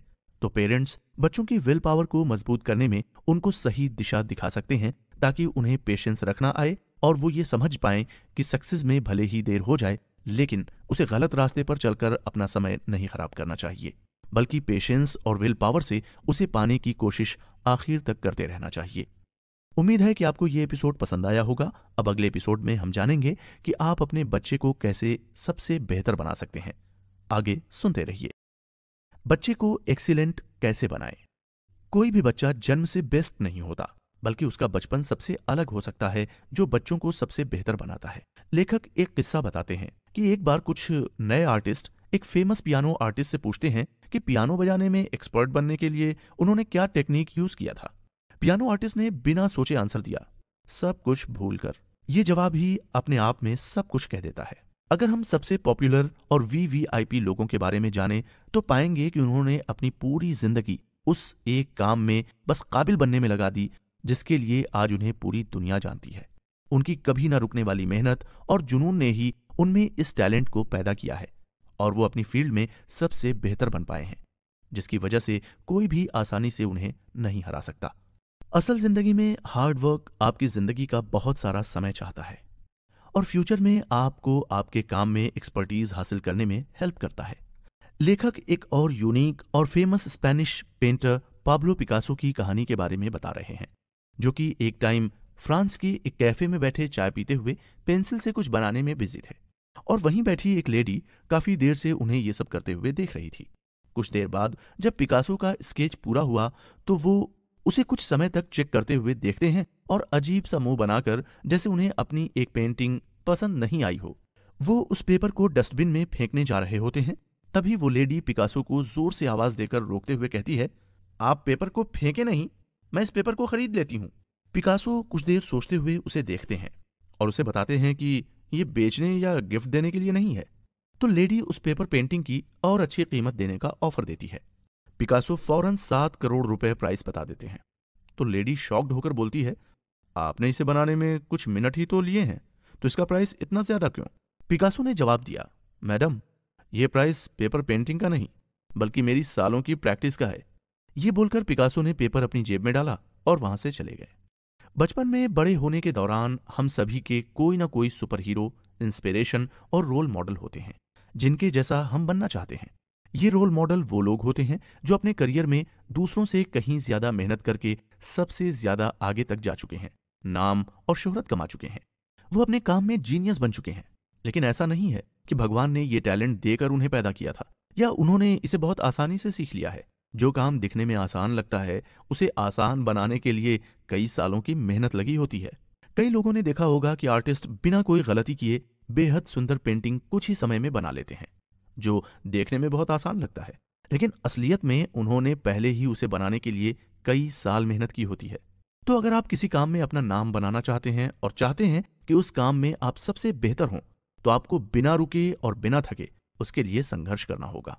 शुरुआत में आपको काम मुश्किल लगेगा या समझ में नहीं आएगा, लेकिन धीमे धीमे आप उस काम को सीख जाएंगे और आसानी से कर पाएंगे। और लगातार प्रैक्टिस के बाद आप उस काम में महारत हासिल कर लेंगे और पहले के मुताबिक अब आपको कम समय भी लगेगा और साथ ही साथ आप काम का मजा भी ले पाएंगे। लेकिन बाकियों से बेहतर बनने के लिए और अपने काम में काबिल बनने के लिए आपको काम में दूसरों से कहीं ज्यादा मेहनत और समय देना होगा, वरना आप सबसे बेहतर नहीं बन पाएंगे। सबसे ज्यादा ऊंचाई के मुकाम पर पहुंचने के लिए आपको सबसे जल्दी शुरुआत करनी होती है और बिना रुके तेज चलते हुए आगे बढ़ते रहना होता है ताकि आप सबसे पहले ऊंचाई तक पहुंच पाएं। कई बार ऐसा भी होता है कि दूसरों को आप काम करते हुए नहीं दिखाई दे रहे होते हैं, तब तक आप अपने काम के बारे में सोच रहे होंगे। सभी मशहूर हस्तियां जिंदगी की रुकावटों को भी हराते हुए आगे बढ़ते रहते हैं।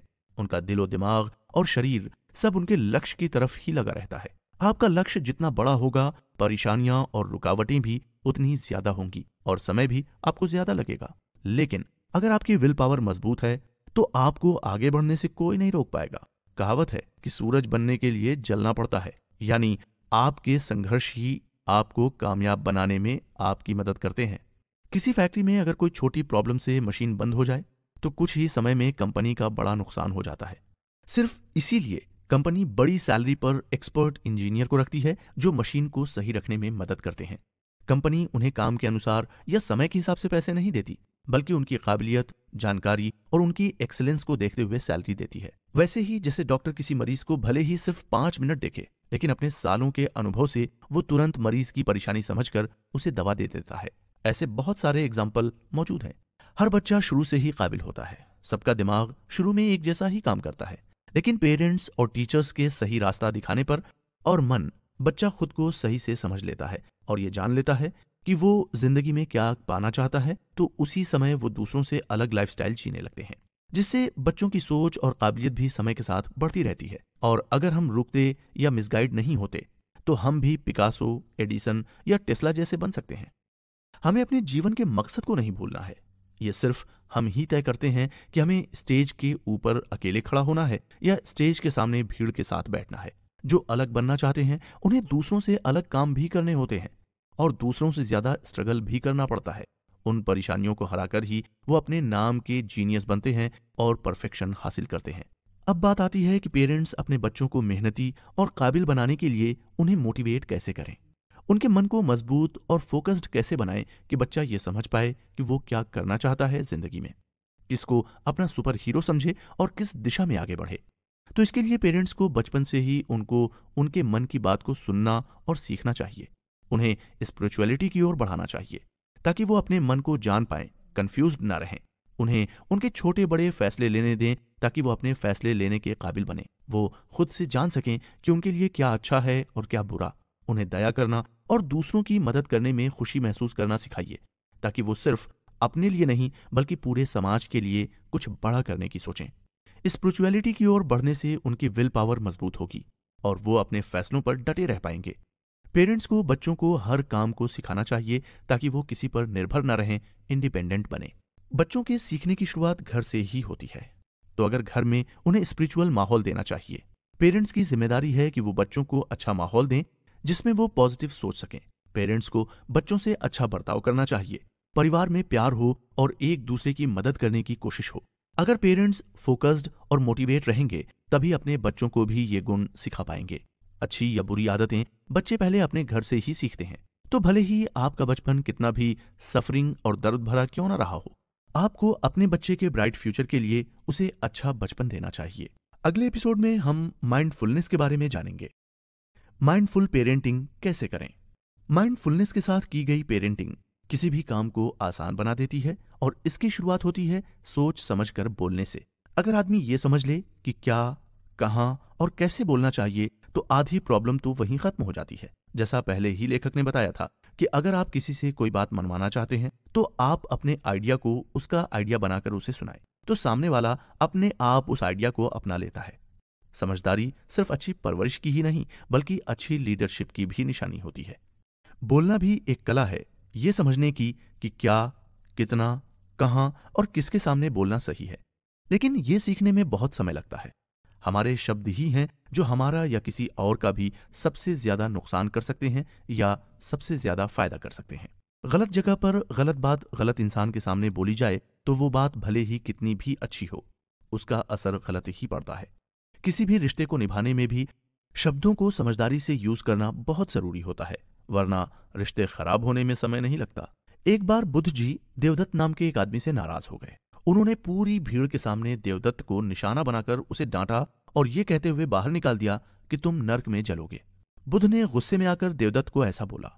भीड़ में मौजूद सभी लोग एकदम शांत और हैरान थे, क्योंकि बुद्ध ने कभी किसी पर इतना गुस्सा नहीं किया और ना ही कभी ऐसा बोला था। जो लोग बुद्ध जी को पसंद नहीं करते थे उनके लिए ये एक अच्छा मौका था बुद्ध जी का अपमान करने का और दूसरों के सामने उन्हें बुरा साबित करने का, ये बताने का कि बुद्ध खुद ही अपनी सीख को नहीं मानते। वो बस इसी समय का इंतजार कर रहे थे जब बुद्ध कुछ गलत शब्द बोल दें। उनके विरोधियों ने एक राजकुमार अभय को बुद्ध से सवाल करने को कहा कि क्या कभी बुद्ध ने किसी को बुरे और कठोर शब्द कहे हैं। अगर बुद्ध मना कर देते हैं तो वो झूठ होगा और बुद्ध झूठे साबित होंगे, और अगर बुद्ध हाँ कह देते हैं तो वो एक आम आदमी जैसे ही हो जाएंगे जो गुस्से में गलतियां करता है और अपनी भावनाओं को संभालना नहीं जानता। देवदत्त खुद ही 500 लोगों की भीड़ के सामने बुद्ध से ये सवाल करते हैं कि क्या कभी उन्होंने किसी को कभी बुरे और कठोर शब्द कहे हैं।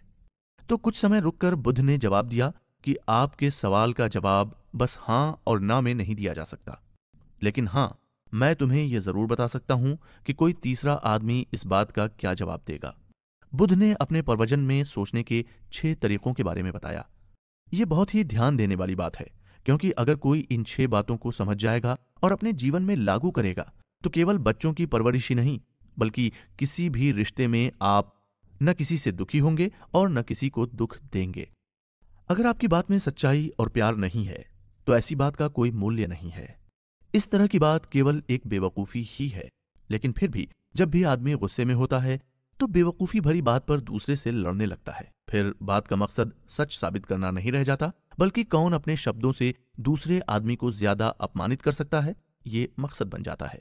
तो अगर बात सच है तो भी उसे बोलने से पहले सोचना चाहिए। एग्जाम्पल के तौर पर, अगर पेरेंट्स अपने बच्चों को गंदे तरीके से खाना खाने के लिए डांटते हैं तो इस बात की क्या गारंटी है कि आपका बच्चा वो काम दोबारा नहीं करेगा। पेरेंट्स के बुरे शब्द बच्चों को सिर्फ डराएंगे, लेकिन उससे बच्चा अपनी गलती को नहीं समझेगा और दोबारा वो काम करेगा। तो गुस्से में आपके बोले गए शब्द बच्चे के लिए बेकार ही हैं। कई बार पेरेंट्स अपने बच्चों को दूसरों से कंपेयर करते हुए बोलते हैं कि तुम बेवकूफ हो, सुंदर नहीं हो, पढ़ते नहीं हो, किसी काम के नहीं हो, ऐसा बहुत कुछ। कहा जाता है कि सच कड़वा होता है, लेकिन ऐसे सच का भी क्या फायदा जो किसी को अपमानित कर दे। सच बात बोलने के और भी तरीके हो सकते हैं। कई बार तो लोग जानते हुए कड़वा सच बोलते हैं क्योंकि उन्हें सामने वाले को दुखी करना अच्छा लगता है। लेकिन कई बार पेरेंट्स को बच्चों में सुधार करने के लिए उन्हें सच्चे और कड़वे शब्द बोलने पड़ते हैं, क्योंकि पेरेंट्स का काम ही है बच्चों को उनकी गलतियां समझाना। लेकिन ऐसे मौके पर पेरेंट्स को सही समय देखकर अपने बच्चों को सच बोलना चाहिए, न कि कभी भी किसी के भी सामने उन्हें भला बुरा कहने लगें। जैसे अगर आप अपने बच्चे के साथ उसके दोस्त के घर पार्टी में गई हैं, पार्टी का माहौल बहुत खुशी भरा है और सब दूसरे पेरेंट्स अपने अपने बच्चों की तारीफ कर रहे हैं, लेकिन आपका बच्चा थोड़ा शरारती है, पढ़ाई में दूसरों से कमजोर है, तो क्या आप सबके सामने उसकी बुराई करना शुरू कर देंगी? नहीं, आप दूसरे बच्चों की तारीफ करिए ताकि आपका बच्चा आपसे अपनी तारीफ सुनने के लिए खुद अच्छा बनने की कोशिश करे। पेरेंट्स का काम अपने बच्चे को मोटिवेट करना है, न कि उसे दूसरों के सामने नीचे दिखाना। क्योंकि अगर पेरेंट्स हमेशा बच्चे को डांटते और बुरा बोलते रहेंगे तो बच्चा अपने पेरेंट्स को पसंद नहीं करेगा और पेरेंट्स की बात को कभी ना सुनने की जिद कर लेगा। अगर आपको कोई बुरा बोले और डांटे तो क्या आपको अच्छा लगेगा? नहीं ना। तो जो बात आप अपने लिए नहीं सुन सकते तो उसे दूसरों को कहना भी गलत है। जैसे आपको बुरा लगेगा वैसे ही दूसरे को भी बुरा लगेगा, फिर चाहे सुनने वाला आपका छोटा बच्चा ही क्यों ना हो। कई बार ऐसा होता है कि उम्र या ओहदे में बड़े लोग अपना बड़कपन और ज्ञान जताने के लिए छोटे लोगों को उनकी हर छोटी बड़ी गलती गिनाते रहते हैं, जिससे छोटे लोगों में बड़ों के लिए इज्जत एक दिन खत्म हो जाती है और एक दिन बड़ों की ही तरह वो पलट कर जवाब दे देते हैं। तो सीधी सी बात है कि जैसा बर्ताव आप दूसरों के साथ करेंगे वो ही पलट कर आपके साथ भी होगा। तो दूसरों से हमेशा प्यार भरा और अच्छा बर्ताव करें, उन्हें कड़वे शब्द न बोलें। अगर गलती बतानी भी है तो प्यार से अकेले में अपनी बात को समझाएं ताकि किसी का भी अपमान ना हो। बुद्ध ने एक और बात बताई कि चाहे बात सच्ची अच्छी और दूसरे उससे सहमत भी हों तो जरूरी नहीं कि आपकी बात उन्हें फायदा भी करे। मतलब जैसे कोई बच्चा खेल कूद में अच्छा है और पेरेंट्स होने के नाते आप उसको हमेशा कहते हैं कि तुम तो जीतोगी ही कंपटीशन में, तुमसे अच्छा कोई नहीं कर पाएगा, तो आपकी बात सच है। लेकिन आपकी बातों से बच्चे पर दबाव बन रहा है कि हर हाल में उसे जीतना ही पड़ेगा, जो सही बात नहीं है। बात को किस समय और कहाँ कहा गया है, ये बहुत जरूरी है। लेखक महात्मा गांधी की कहानी सुनाता है कि एक बार एक औरत अपने बच्चे की शिकायत लेकर गांधी जी के पास आई कि मेरा बेटा मीठा बहुत खाता है, आप इसे समझाइए। गांधी जी शांत रहते हैं और 6 महीने बाद आने को बोलते हैं। महिला दोबारा आती है तो गांधी जी बच्चे से प्यार से कहते हैं कि बेटा, मीठा खाना अच्छी बात नहीं है, तो अब मत खाना। बच्चा भी हाँ में सर हिलाता है। औरत गुस्से में बोलती है कि आपने बस इतना सब बोलने के लिए मुझे 6 महीने रुकने को क्यों बोला था? गांधी जी ने बताया, क्योंकि तब मैं खुद भी मीठा खाता था, तो बच्चे को मना कैसे करता? मेरी बात का बच्चे पर असर नहीं पड़ता। तो पूरी बात का सार यही है कि बात चाहे कितनी भी अच्छी और सच्ची क्यों ना हो, उसे सही समय पर प्यार से बोलने पर ही उसका नतीजा अच्छा होता है। अगर कोई बुरी बात भी बोलनी है तो पहले समय को समझ लें, तब बात को बोलें। घर एक ऐसी जगह है जहां हमेशा खुशी भरा माहौल होना चाहिए। जिंदगी में प्रॉब्लम्स चाहे कितनी भी हों, लेकिन खुश होने के मौके भी बहुत मिल जाते हैं। परिवार का काम बच्चों में सही संस्कार और आदतों को बढ़ावा देना है। अगर आप बच्चे से कोई बात मनवाना चाहते हैं तो पहले खुद उस आदत को अपनाइए, ताकि बच्चा आपको देखकर अच्छी आदत अपनाए। प्यार और पेशेंस के साथ किसी भी प्रॉब्लम को सही किया जा सकता है। बने रहें हमारे साथ। अगले एपिसोड में हम बच्चों में संस्कार पैदा करने के बारे में जानेंगे। बच्चों को संस्कारी कैसे बनाएं? संस्कार यानी परवरिश के नियम। ऐसा कई पेरेंट्स को लगता है कि वो बहुत अच्छे माता पिता हैं, जो अपने बच्चे का अच्छा ख्याल रखते हैं, उन्हें बहुत प्यार करते हैं, उनकी हर डिमांड को पूरा करते हैं और उनके हर फैसले में उनका साथ देते हैं। नए कपड़े, गैजेट्स, खिलौने सब कुछ देते हैं। लेकिन फिर भी पता नहीं क्यों बच्चे हमारा कहना नहीं मानते हैं। पेरेंट्स ये सोचकर परेशान रहते हैं कि हम तो बहुत ही स्पिरिचुअल हैं, और बच्चे को भी सिखाया, फिर भी पता नहीं हमसे कहाँ गलती हो गई कि मेरे साथ ही ऐसा हो रहा है। और सिर्फ पेरेंट्स ही नहीं, बल्कि बच्चे भी पेरेंट्स से खुश नहीं हैं। असल में प्रॉब्लम तो सवाल में ही छिपी हुई है। बच्चे चाहते हैं कि उनके पेरेंट्स उन पर नाज करें, लेकिन पेरेंट्स हमेशा बच्चों की तुलना दूसरे बच्चों से करते हैं, तो बच्चों को अच्छा नहीं लगता। वहीं पेरेंट्स जरूरत से ज्यादा ही करते हैं बच्चों के लिए, उनकी हर बात मान जाते हैं, जो वो मांगते हैं सब दे देते हैं। इसलिए बच्चों को उनसे नहीं सुनने की आदत नहीं होती, और जब भी पेरेंट्स ना बोलते हैं तो वो बच्चों के लिए बुरे बन जाते हैं। क्योंकि नहीं या हाँ, बच्चों को ये शब्द बोलने से पहले ये सोचना समझना जरूरी है कि वो बच्चों के भविष्य के लिए अच्छी है भी या नहीं। जो चीज वो मांग रहे हैं उन्हें उसकी कितनी जरूरत है, वो काम की है भी या बस जिद में या किसी को देखकर बराबरी करने के लिए मांग रहे हैं। इस बात को समझाने के लिए लेखक एक साधु की कहानी सुनाते हैं। साधु दोगन नाम के एक आश्रम में अपने साथियों के साथ रहता था। एक दिन आश्रम में एक हिरन घास खाने आया। हिरन को देखकर दूसरे साधुओं ने हिरन की मदद करने के लिए उसे रोज बचे हुए फल और खाना देने लगे। कुछ ही दिनों में हिरन साधुओं पर भरोसा करने लगा और उनके हाथ से ही घास भी खाने लगा। सभी साधु बहुत खुश थे कि उन्होंने हिरन का भरोसा जीत लिया है। लेकिन दोगन गुरु को यह बात पसंद नहीं आ रही थी। एक दिन मौका पाकर दोगन संत ने खाना खाते समय हिरन पर लाठी और पत्थर बरसा दिए, जिससे डरकर हिरन भाग गया। दूसरे संतों को यह बात अच्छी नहीं लगी। वो दोगन संत को कठोर, संवेदनहीन बताकर उसे कोसने लगे। तो दोगन ने पूछा कि क्या ये सब तुम सोच समझ कर रहे हो, बिना किसी लालच के? संतों ने जवाब दिया कि हमारा मकसद उसे पकड़ना या परेशान करना नहीं था, हम बस उसे प्यार देना चाहते थे। दोगन बोलते हैं कि तुम भले ही उसे नुकसान नहीं पहुंचाओगे, लेकिन कोई दूसरा आदमी जैसे शिकारी उसे जरूर नुकसान पहुंचाएगा। आज जैसे हिरन तुम पर भरोसा कर रहा है, शिकारी पर भी कर लेगा और मारा जाएगा। यही सिद्धांत पेरेंटिंग पर भी होती है। हर चीज जो बच्चे मांगते हैं उसे तुरंत दे देना अच्छी परवरिश नहीं है। इच्छाएं कभी कम नहीं हो सकती, किसी की भी, लेकिन यह समझना जरूरी है कि कब हमें बच्चों की इच्छाओं को रोकना है, ताकि वो गलत रास्ते पर ना जाएं। इसका यह मतलब बिल्कुल नहीं है कि जिद करने पर हम बच्चे को कुछ भी ना दिलाएं। जो काम का है वो दिला दें और बच्चे को अपने ना बोलने की वजह भी समझाएं।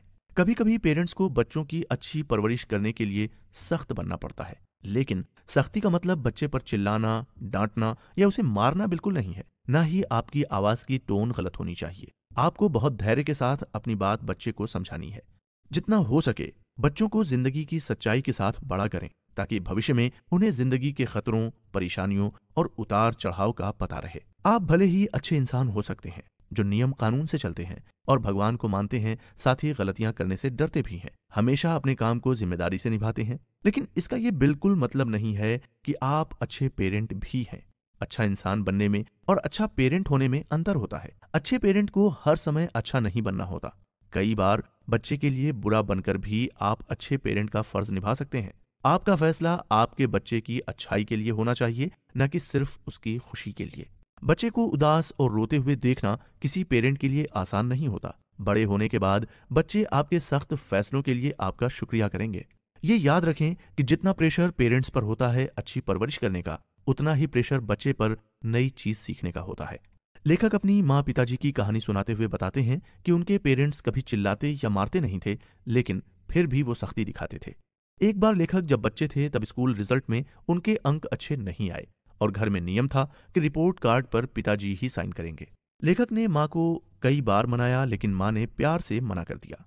जब रिपोर्ट कार्ड पिताजी को दिखाया तो वो उसे अपने बचपन के रिपोर्ट कार्ड से मिलते जुलते मार्क्स को देखकर बोले कि तुम्हारा रिजल्ट तो मेरे जैसा है, तो जो मेरे पिताजी ने मुझे दिया वही मैं तुम्हें दूंगा। उन्होंने उसे गले लगाया और अगली बार अच्छा करने को बोलकर चले गए। जिस तरह पेरेंट्स अपने बच्चों को समझाते हैं कि वो कब क्या कर सकते हैं, उसी तरह बच्चे भी पेरेंट्स के स्वभाव को समझकर ही उन्हें कोई उम्मीद रखते हैं। अचानक से मिली डांट या मार बच्चे के मन में जिंदगी भर के लिए बुरी याद बन जाती है। पढ़ाई में अच्छा नहीं कर पाना सही बात नहीं है, लेकिन जब रिजल्ट आ चुका है तो उसमें कोई बदलाव अब नहीं हो सकता है, ये भी सच है। तो बच्चे को समझाने के अलावा कुछ भी करना बेकार ही है। लेकिन कई बार पेरेंट्स सीधा सीधा समझाने की बजाय लंबा सा लेक्चर देने लगते हैं कि मैंने पढ़ाई में ऐसा किया था और तुम नहीं कर पाए, या पड़ोसी के बच्चे ने इतने मार्क्स लिए, और भी बहुत कुछ। पर लेक्चर देने से पेरेंट केवल अपने बच्चे को अपमानित ही कर रहा होता है। इसका कोई फायदा नहीं होता और समय भी खराब होता है। अगर इसी लेक्चर के बजाय हम साफ शब्दों में बिना बात को लंबा किए बच्चे को बोल दें कि आगे से अच्छे मार्क्स ही लाना, तो शायद वो बच्चा कोशिश करे। पेरेंट्स को समझदारी से बोलना चाहिए, उसे किसी से कंपेयर नहीं करें, क्योंकि हर बच्चा अलग होता है।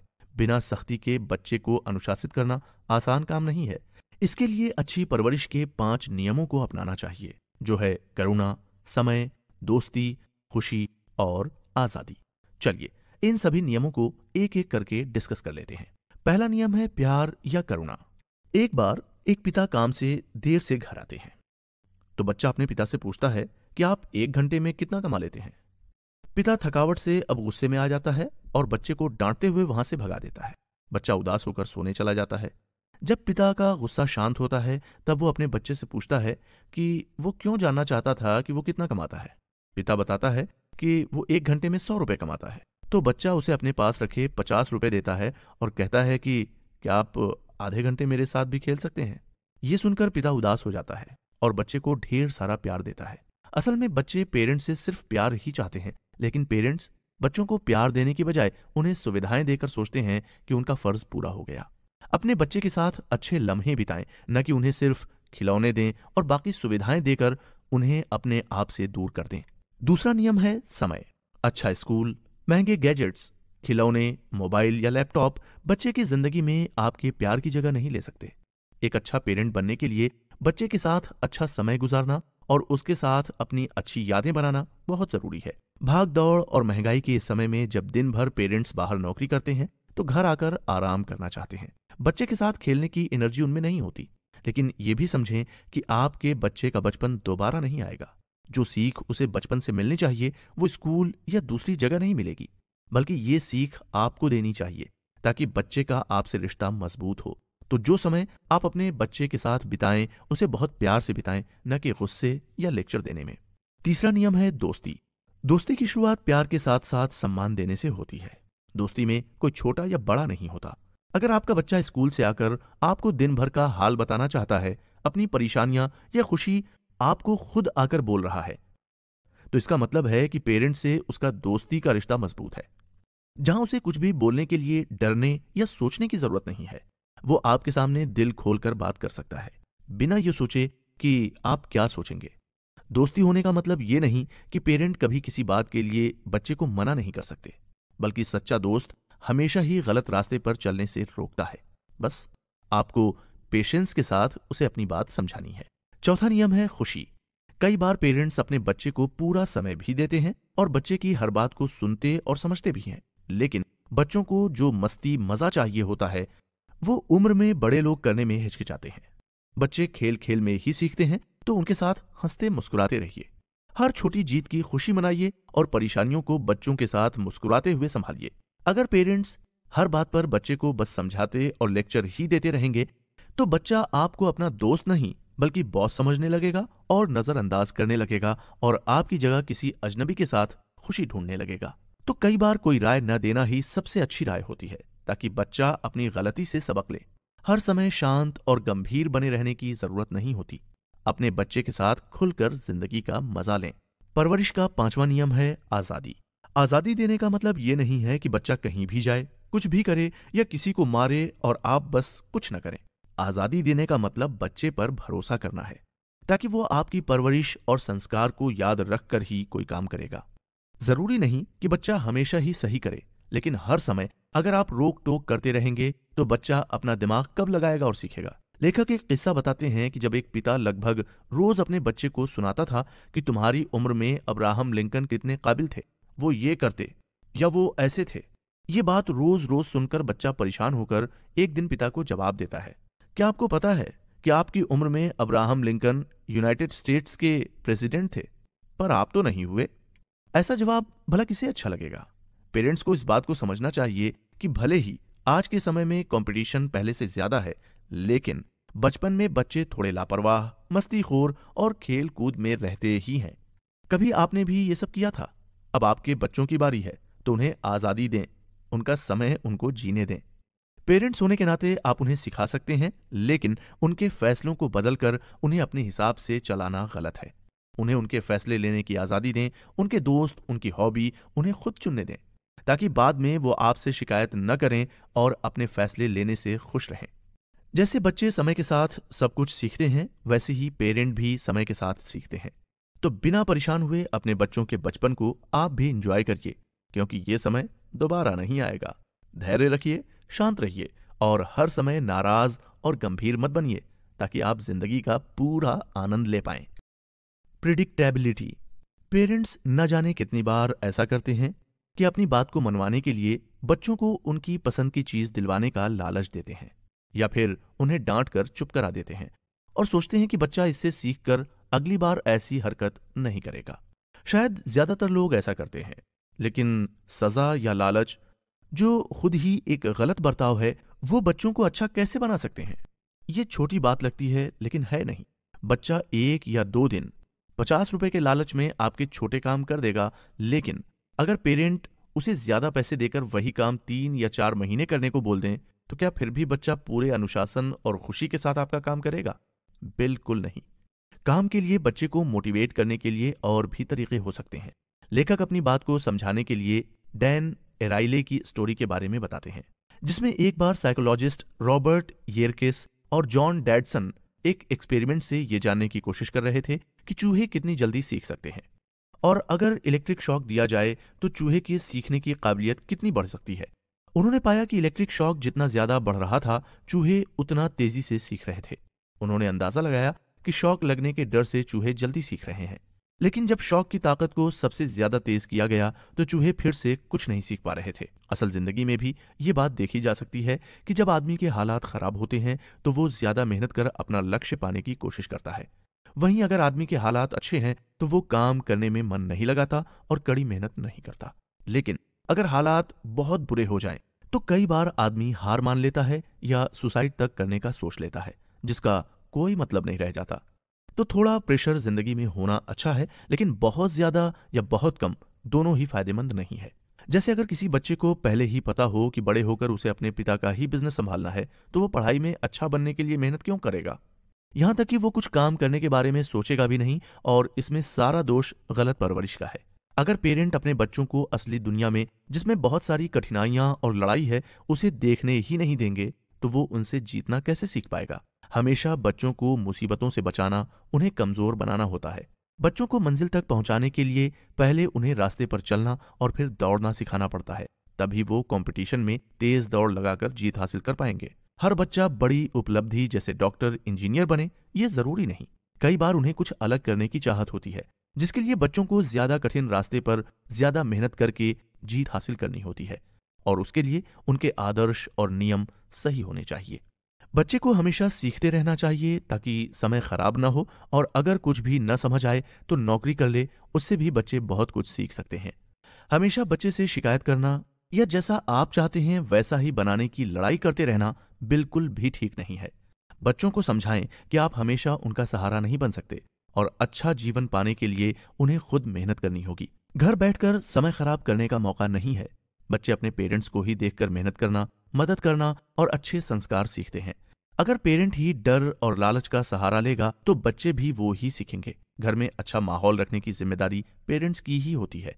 परिवार और जिंदगी की सच्चाई बच्चों को दिखाकर आप उन्हें ये समझा पाएंगे कि वो आपसे किस हद तक उम्मीद रखें और कब उन्हें खुद ही मेहनत करनी है। माँ बाप लोन या उधार लेकर बच्चों की ख्वाहिशें पूरी करते हैं, लेकिन बच्चों को नहीं बताते कि उनकी बेकार सी ख्वाहिश के लिए माँ बाप कितना परेशान हो रहे हैं। तो बच्चों को तो लगता है कि उनके पेरेंट ये सब आसानी से ला रहे हैं, इसलिए उनकी डिमांड कभी रुकती नहीं। जैसे अगर कभी आपने बच्चे का वीडियो गेम अचानक से ये कहकर ले लिया कि ये सही नहीं है, तो बच्चा कंफ्यूज ही रह जाएगा कि अगर ये चीज अच्छी नहीं थी तो दिलाई क्यों थी। पेरेंट्स को लगता है कि ये छोटी सी सजा है, लेकिन क्या आपने पहले कभी बच्चे से बोला था कि ये चीज बस थोड़ी देर खेलने के लिए है, ज्यादा खेलोगे तो वापस ले ली जाएगी? शायद नहीं। इससे बच्चा या तो आपसे जिद करेगा या सजा उसके लिए मायने ही नहीं रखेगी। कई बार ज्यादा पिटाई होने से बच्चे का डर खत्म हो जाता है। तो अब आगे क्या करेंगे आप? अगर पेरेंट बच्चों से बात नहीं करेंगे तो बच्चे कैसे पेरेंट्स को समझ पाएंगे? बच्चों के लिए कभी सख्त और कभी नरम तरीका अपनाना चाहिए। अगर आप उन्हें कभी किसी बात के लिए बुरा बोलते हैं तो कभी उनकी तारीफ भी करिए। जैसे अगर आपका बच्चा क्लास एग्जाम में सेकंड आता है तो वो फर्स्ट नहीं आया, इस पर डांटने की बजाय वो सेकंड आया, इसके लिए उसकी तारीफ करिए और अगली बार फर्स्ट आने को कहिए, ताकि आपकी खुशी से मोटिवेट होकर और अच्छा करने की कोशिश करे आपका बच्चा।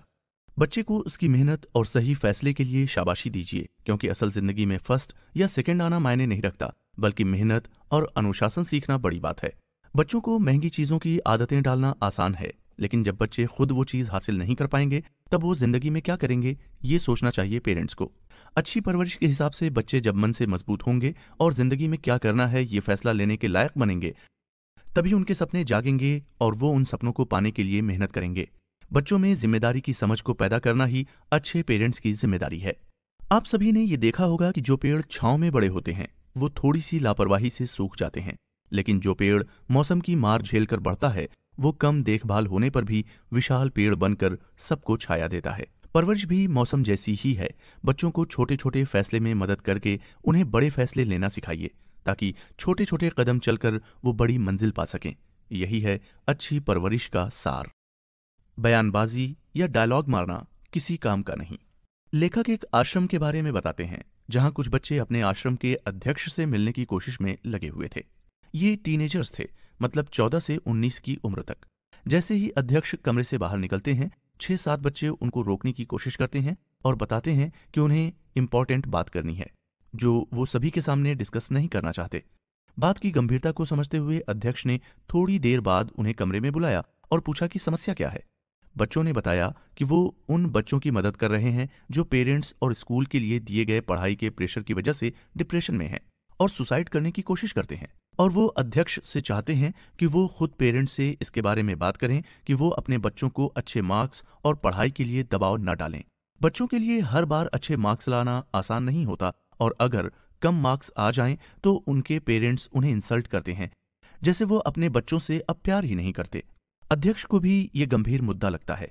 उन बच्चों से वो कुछ सवाल करते हैं जिससे पता चलता है कि सभी बच्चे पढ़ाई के अलावा और किसी भी एक्टिविटी या खेल कूद का हिस्सा नहीं है। न ही उनके पास पढ़ाई से एक्स्ट्रा समय बचता है कि वो थोड़ा एंजॉय या रिलैक्स कर पाएं। पढ़ाई करने के अलावा उनके पेरेंट्स उन्हें और कुछ करने ही नहीं देते।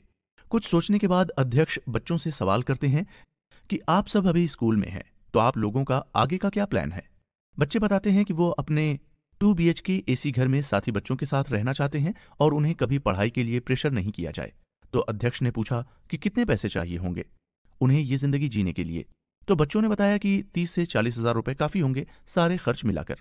जब अध्यक्ष ने फिर सवाल किया कि एक साधारण से स्कूल से पढ़कर आप लोगों को 10,000 की नौकरी मिलना भी मुश्किल है। आजकल जो सरकारी नौकरियां मिलती हैं उसमें 15 लाख स्टूडेंट्स 150 नौकरी के लिए लड़ते हैं। तो ये लॉटरी जीतने जैसा है जिसमें सबके पास होने की उम्मीद नहीं है। अब आप बच्चों के पास बस एक ही रास्ता बचता है कमाई करने का कि वो आप दूसरे बच्चों को पढ़ाकर कमा सकते हैं। मेट्रो सिटी में एक नॉर्मल सी जिंदगी जीने के लिए भी बच्चों को 50,000 रुपए जो उन्हें सिर्फ दूसरों को पढ़ाकर कमाना है, तो शायद बहुत मेहनत करने पर भी पढ़ाकर वो 12 से 15,000 रुपए तक कमा पाएंगे। तो अब उनका क्या प्लान है कि वो आगे कैसे तरक्की कर पाएंगे कि अपने परिवार को अच्छा जीवन दे पाएं? इस सवाल पर सब बच्चे शांत हो गए। फिर उन्होंने बिल गेट्स और स्टीव जॉब्स का एग्जाम्पल दिया कि ये भी तो कॉलेज छोड़कर ही अमीर बने हैं। तो अध्यक्ष ने हंसते हुए जवाब दिया कि इन्होंने कॉलेज इसलिए नहीं छोड़ा क्योंकि वो पढ़ाई नहीं करना चाहते थे, बल्कि इसलिए छोड़ा क्योंकि ये कुछ अपना बड़ा कर रहे थे जिसे आगे बढ़ाने के लिए उन्हें कॉलेज छोड़ना पड़ा। और ये बस आराम करके या दोस्तों के साथ समय बिताकर अमीर नहीं हुए, बल्कि स्कूल टाइम से ज्यादा मेहनत करके आज इस मुकाम तक पहुंचे हैं। इस पूरी बात से अध्यक्ष बच्चों को समझाना चाहते हैं कि इस दुनिया में पैसे कमाना आसान नहीं है। अगर आपके पास देने के लिए कोई हुनर या नॉलेज है तो उसके हिसाब से आपको पैसे मिलेंगे, न कि आपकी जरूरत के हिसाब से। बच्चे भी इस बात पर सिर हिलाते हैं और बोलते हैं कि उन्होंने कभी इस तरह से नहीं सोचा। अध्यक्ष बोलते हैं कि आपके पेरेंट्स ने भी आपको ये बातें समझाई नहीं होंगी। तो बच्चों ने जवाब दिया कि उनके पेरेंट्स ने उन्हें ऐसे नहीं समझाया, बल्कि वो बस लेक्चर देते रहते हैं हमेशा। बच्चों और पेरेंट्स के बीच असली समस्या ही यही है कि पेरेंट्स ये नहीं समझते कि उन्हें अपनी बात बच्चों को कैसे कहनी है कि उसका पूरा प्रभाव बच्चे पर पड़े। पेरेंट्स हर छोटी बड़ी बात पर बच्चों को लंबा सा भाषण देने लगते हैं जिसे बच्चे सुनना पसंद नहीं करते। कई बार तो पेरेंट्स बच्चों को ये भी जताते हैं कि उन्होंने बच्चों को कैसे सारी सुख सुविधाएं दिलाई हैं जो खुद उन्हें कभी नहीं मिली थी, और पेरेंट्स को तो उनके पेरेंट्स से पिटाई भी पड़ती थी जो अब बच्चों को नहीं पड़ती। तो हमारे बच्चे कितने फायदे में हैं? अगर बच्चे के दोस्त में कोई बुरी आदत है, वो पेरेंट्स बच्चे को उसके दोस्त से ही दूर कर देते हैं। और अगर बच्चे पढ़ाई में अच्छे नहीं हैं तो मानो दुनिया ही खत्म हो गई जैसे। ऐसा नहीं है कि पेरेंट्स का इंटेंशन गलत है, वो बच्चों को सही दिशा दिखाना चाहते हैं, लेकिन बच्चे से बैठकर बात करने की बजाय वो उन्हें दिन भर ज्ञान देते रहते हैं या उन्हें दूसरों से कंपेयर करते हैं, जिससे बच्चे अपने पेरेंट्स से दूर भागने लगते हैं। पेरेंट्स बच्चों को उनकी खुशी और जरूरत के लिए सब कुछ लाकर देते हैं, अच्छा स्कूल, महंगे गेम्स, कपड़े, जूते, आरामदायक घर और सभी सुख सुविधाएं। तो वो बच्चों से भी चाहेंगे कि कम से कम वो अपना भविष्य तो अच्छे से बना ले, जिसके लिए पढ़ाई ही एक रास्ता है। इसलिए पेरेंट्स बच्चों को पढ़ने को बोलते रहते हैं। तो बच्चों को भी पेरेंट्स की मेहनत को समझना चाहिए और अपने काम को ठीक से करना चाहिए, वरना लेक्चर मिलना तो पक्का है। टीनेजर उम्र में बच्चे बहुत सेंसिटिव होते हैं, तो ऐसे समय में पेरेंट्स को बच्चों से ठीक से बात करनी चाहिए, न कि लंबा लेक्चर देना चाहिए। पेरेंट्स को चाहिए कि वो बच्चों को समझाएं कि उनके गलत फैसलों का कितना बुरा नतीजा आ सकता है, और पेरेंट्स उनका अच्छा चाहते हैं। पढ़ाई ही एक रास्ता है जो उन्हें भविष्य में अच्छा जीवन जीने में मदद कर सकता है। हालांकि ये जरूरी नहीं है कि केवल पढ़ाई ही बच्चे को तरक्की पर ले जाए। खेल या कोई दूसरा हुनर भी सीखकर बच्चे अपने भविष्य में बहुत कुछ कर सकते हैं। तो अच्छे पेरेंट्स होने के नाते बच्चों को बेकार के लेक्चर देने की बजाय उन्हें अच्छी स्किल एक्टिविटीज सिखाएं, साथ ही बैठकर प्यार से उनसे उनकी परेशानी पूछिए और बिना बात घुमाए साफ शब्दों में उन्हें अपनी बात समझाइए। याद रखिए कि सिर्फ बोलने से बच्चे आपकी बात को नहीं समझ पाएंगे, उन्हें एग्जाम्पल देकर खुलकर बात करने से ही हल निकलेगा। अगर बच्चा पढ़ाई में इंटरेस्ट नहीं दिखा रहा तो उसकी दूसरी हॉबीज की ओर ध्यान दें और उसे बढ़ावा दें, ताकि बड़े होकर वो कोई आर्टिस्ट, म्यूजिशियन या फिर खिलाड़ी बनकर अपना और देश का नाम रोशन करे। Single parenting. लेखक एक कहानी को याद करते हुए बताते हैं कि बचपन में उनकी क्लास में नील नाम का एक बच्चा पढ़ता था जो बहुत अच्छी फैमिली यानी अमीर परिवार से था। वो पढ़ने और खेलकूद में भी बहुत अच्छा था। उसके पिताजी का अपना बिजनेस था और माँ घर संभालती थी। बच्चों की पढ़ाई और अनुशासन की जिम्मेदारी भी पिताजी ही पूरी करते थे। लेकिन एक दिन अचानक उसके पिता की हार्ट अटैक से मृत्यु हो गई और आज कई दिनों की छुट्टी के बाद नील स्कूल में आया तो सिर झुकाए उदास सा था। इस घटना से नील का परिवार बिखर सा गया था, क्योंकि सरकार या रिश्तेदारी से कहीं से उन्हें कोई मदद नहीं मिलने वाली थी। लेकिन नील के परिवार में पैसे की समस्या नहीं थी, और देखा जाए तो समस्या पैसे ही थे। हर माँ की तरह नील की माँ भी नरम दिल थी, जो बच्चों पर सख्ती और अनुशासन लागू नहीं कर पाती थी, जिसका नतीजा नील के रिपोर्ट कार्ड अब अच्छे नहीं होते थे।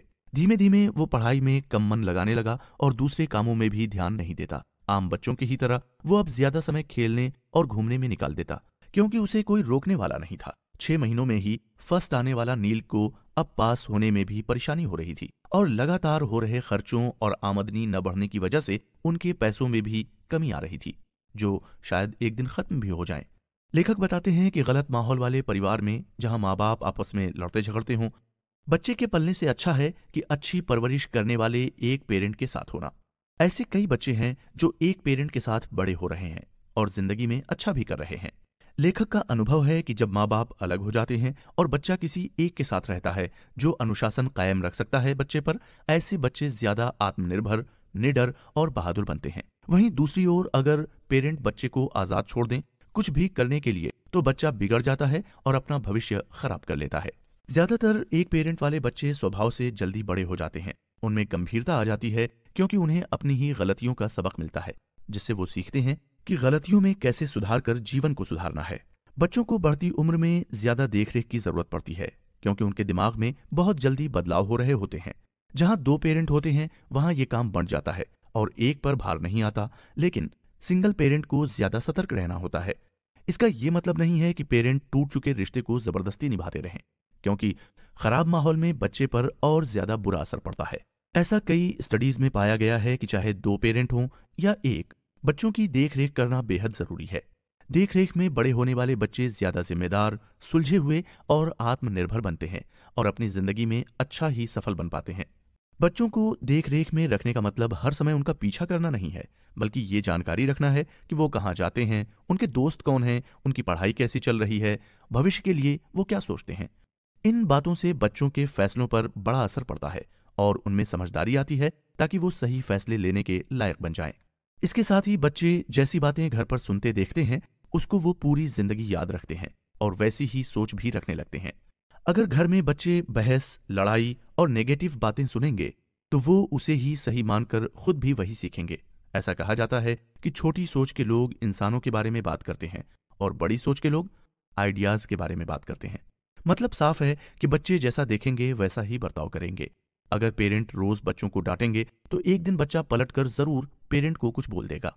परवरिश के मामले में क्या सही है और क्या गलत, ये सिर्फ शब्दों में समझ पाना मुमकिन नहीं, क्योंकि हर बच्चे का व्यवहार अलग होता है। साथ ही हर पेरेंट का अपना अलग अलग तरीका होता है बच्चों के पालन पोषण करने का। लेकिन हर पेरेंट को समझदारी से ये जिम्मेदारी निभानी चाहिए और जितना हो सके अपने बच्चे को समझने की कोशिश करनी चाहिए।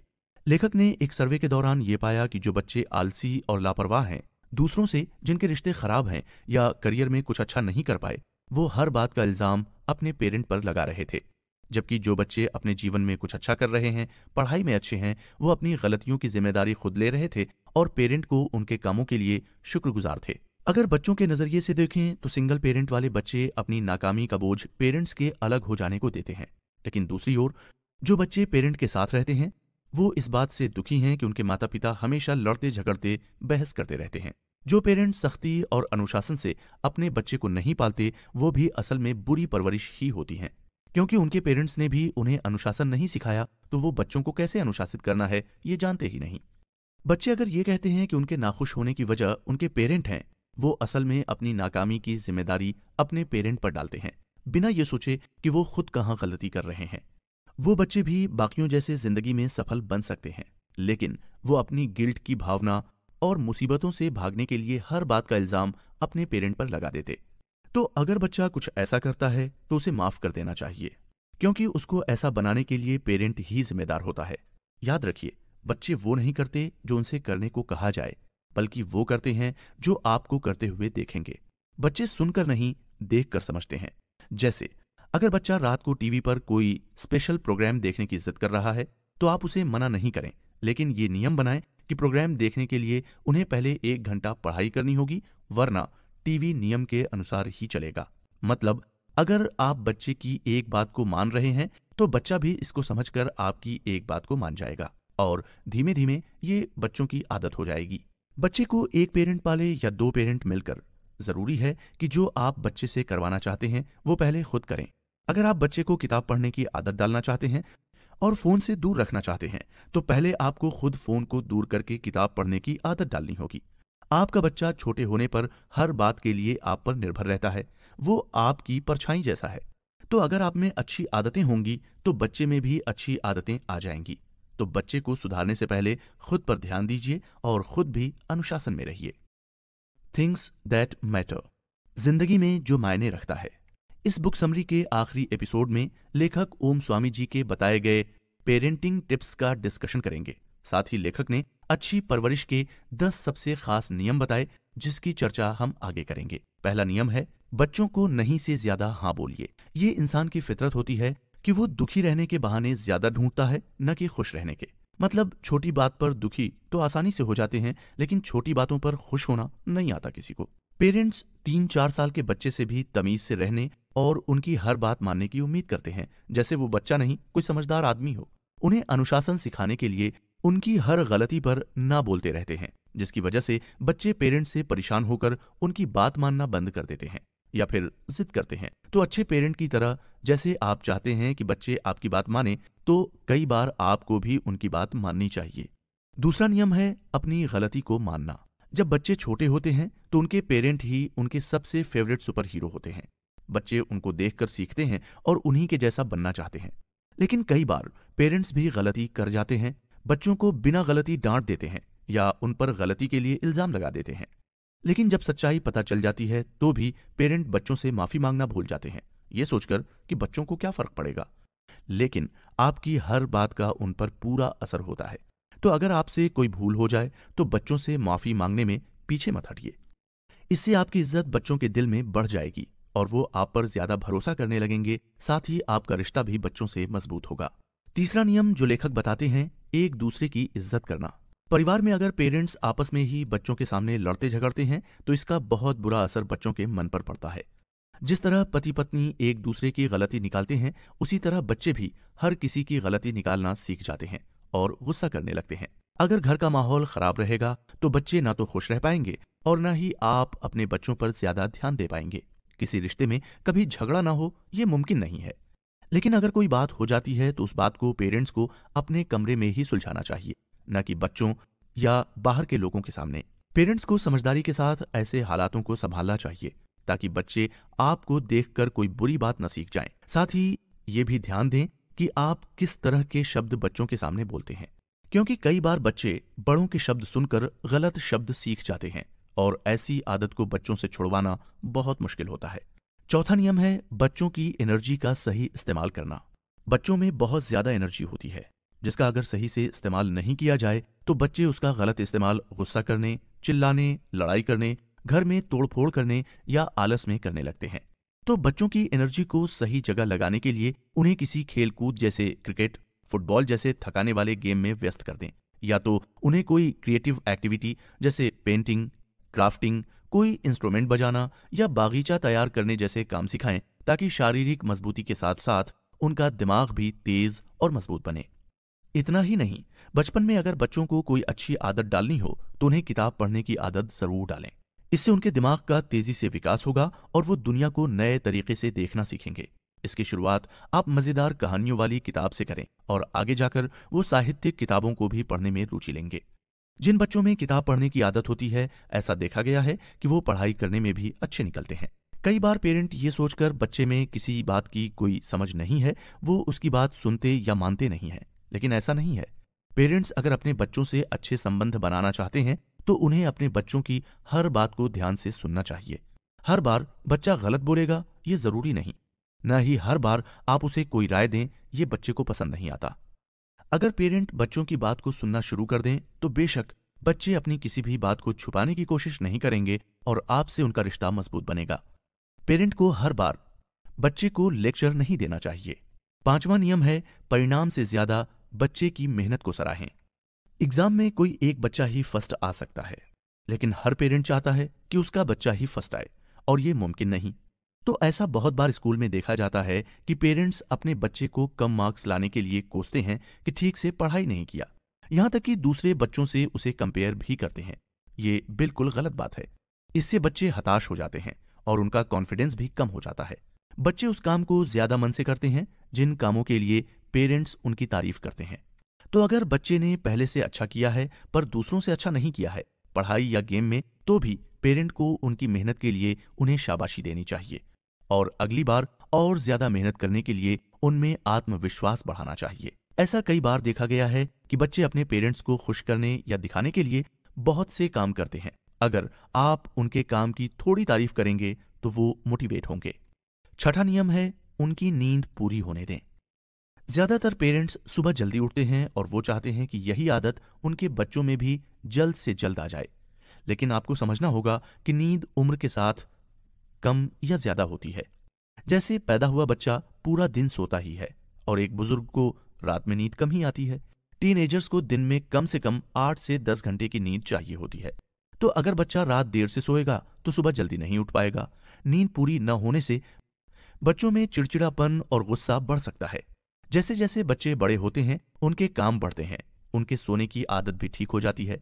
तो बच्चों को जबरदस्ती न जगाएं। समय के साथ पेरेंट्स को देखते हुए वो भी समय से उठना सीख जाएंगे। सातवां नियम है बच्चों से समझदारी से बात करें। समझदार माँ बाप इस बात को समझते हैं कि हर बच्चा अलग होता है और हर कोई एक ही काम में अच्छा बन जाए ये नहीं हो सकता। हर बच्चे का दिमाग और गुण अलग होते हैं, लेकिन कई बार ज्यादा लगाव और प्यार की वजह से पेरेंट्स अपने बच्चों से कुछ ज्यादा ही उम्मीद कर बैठते हैं।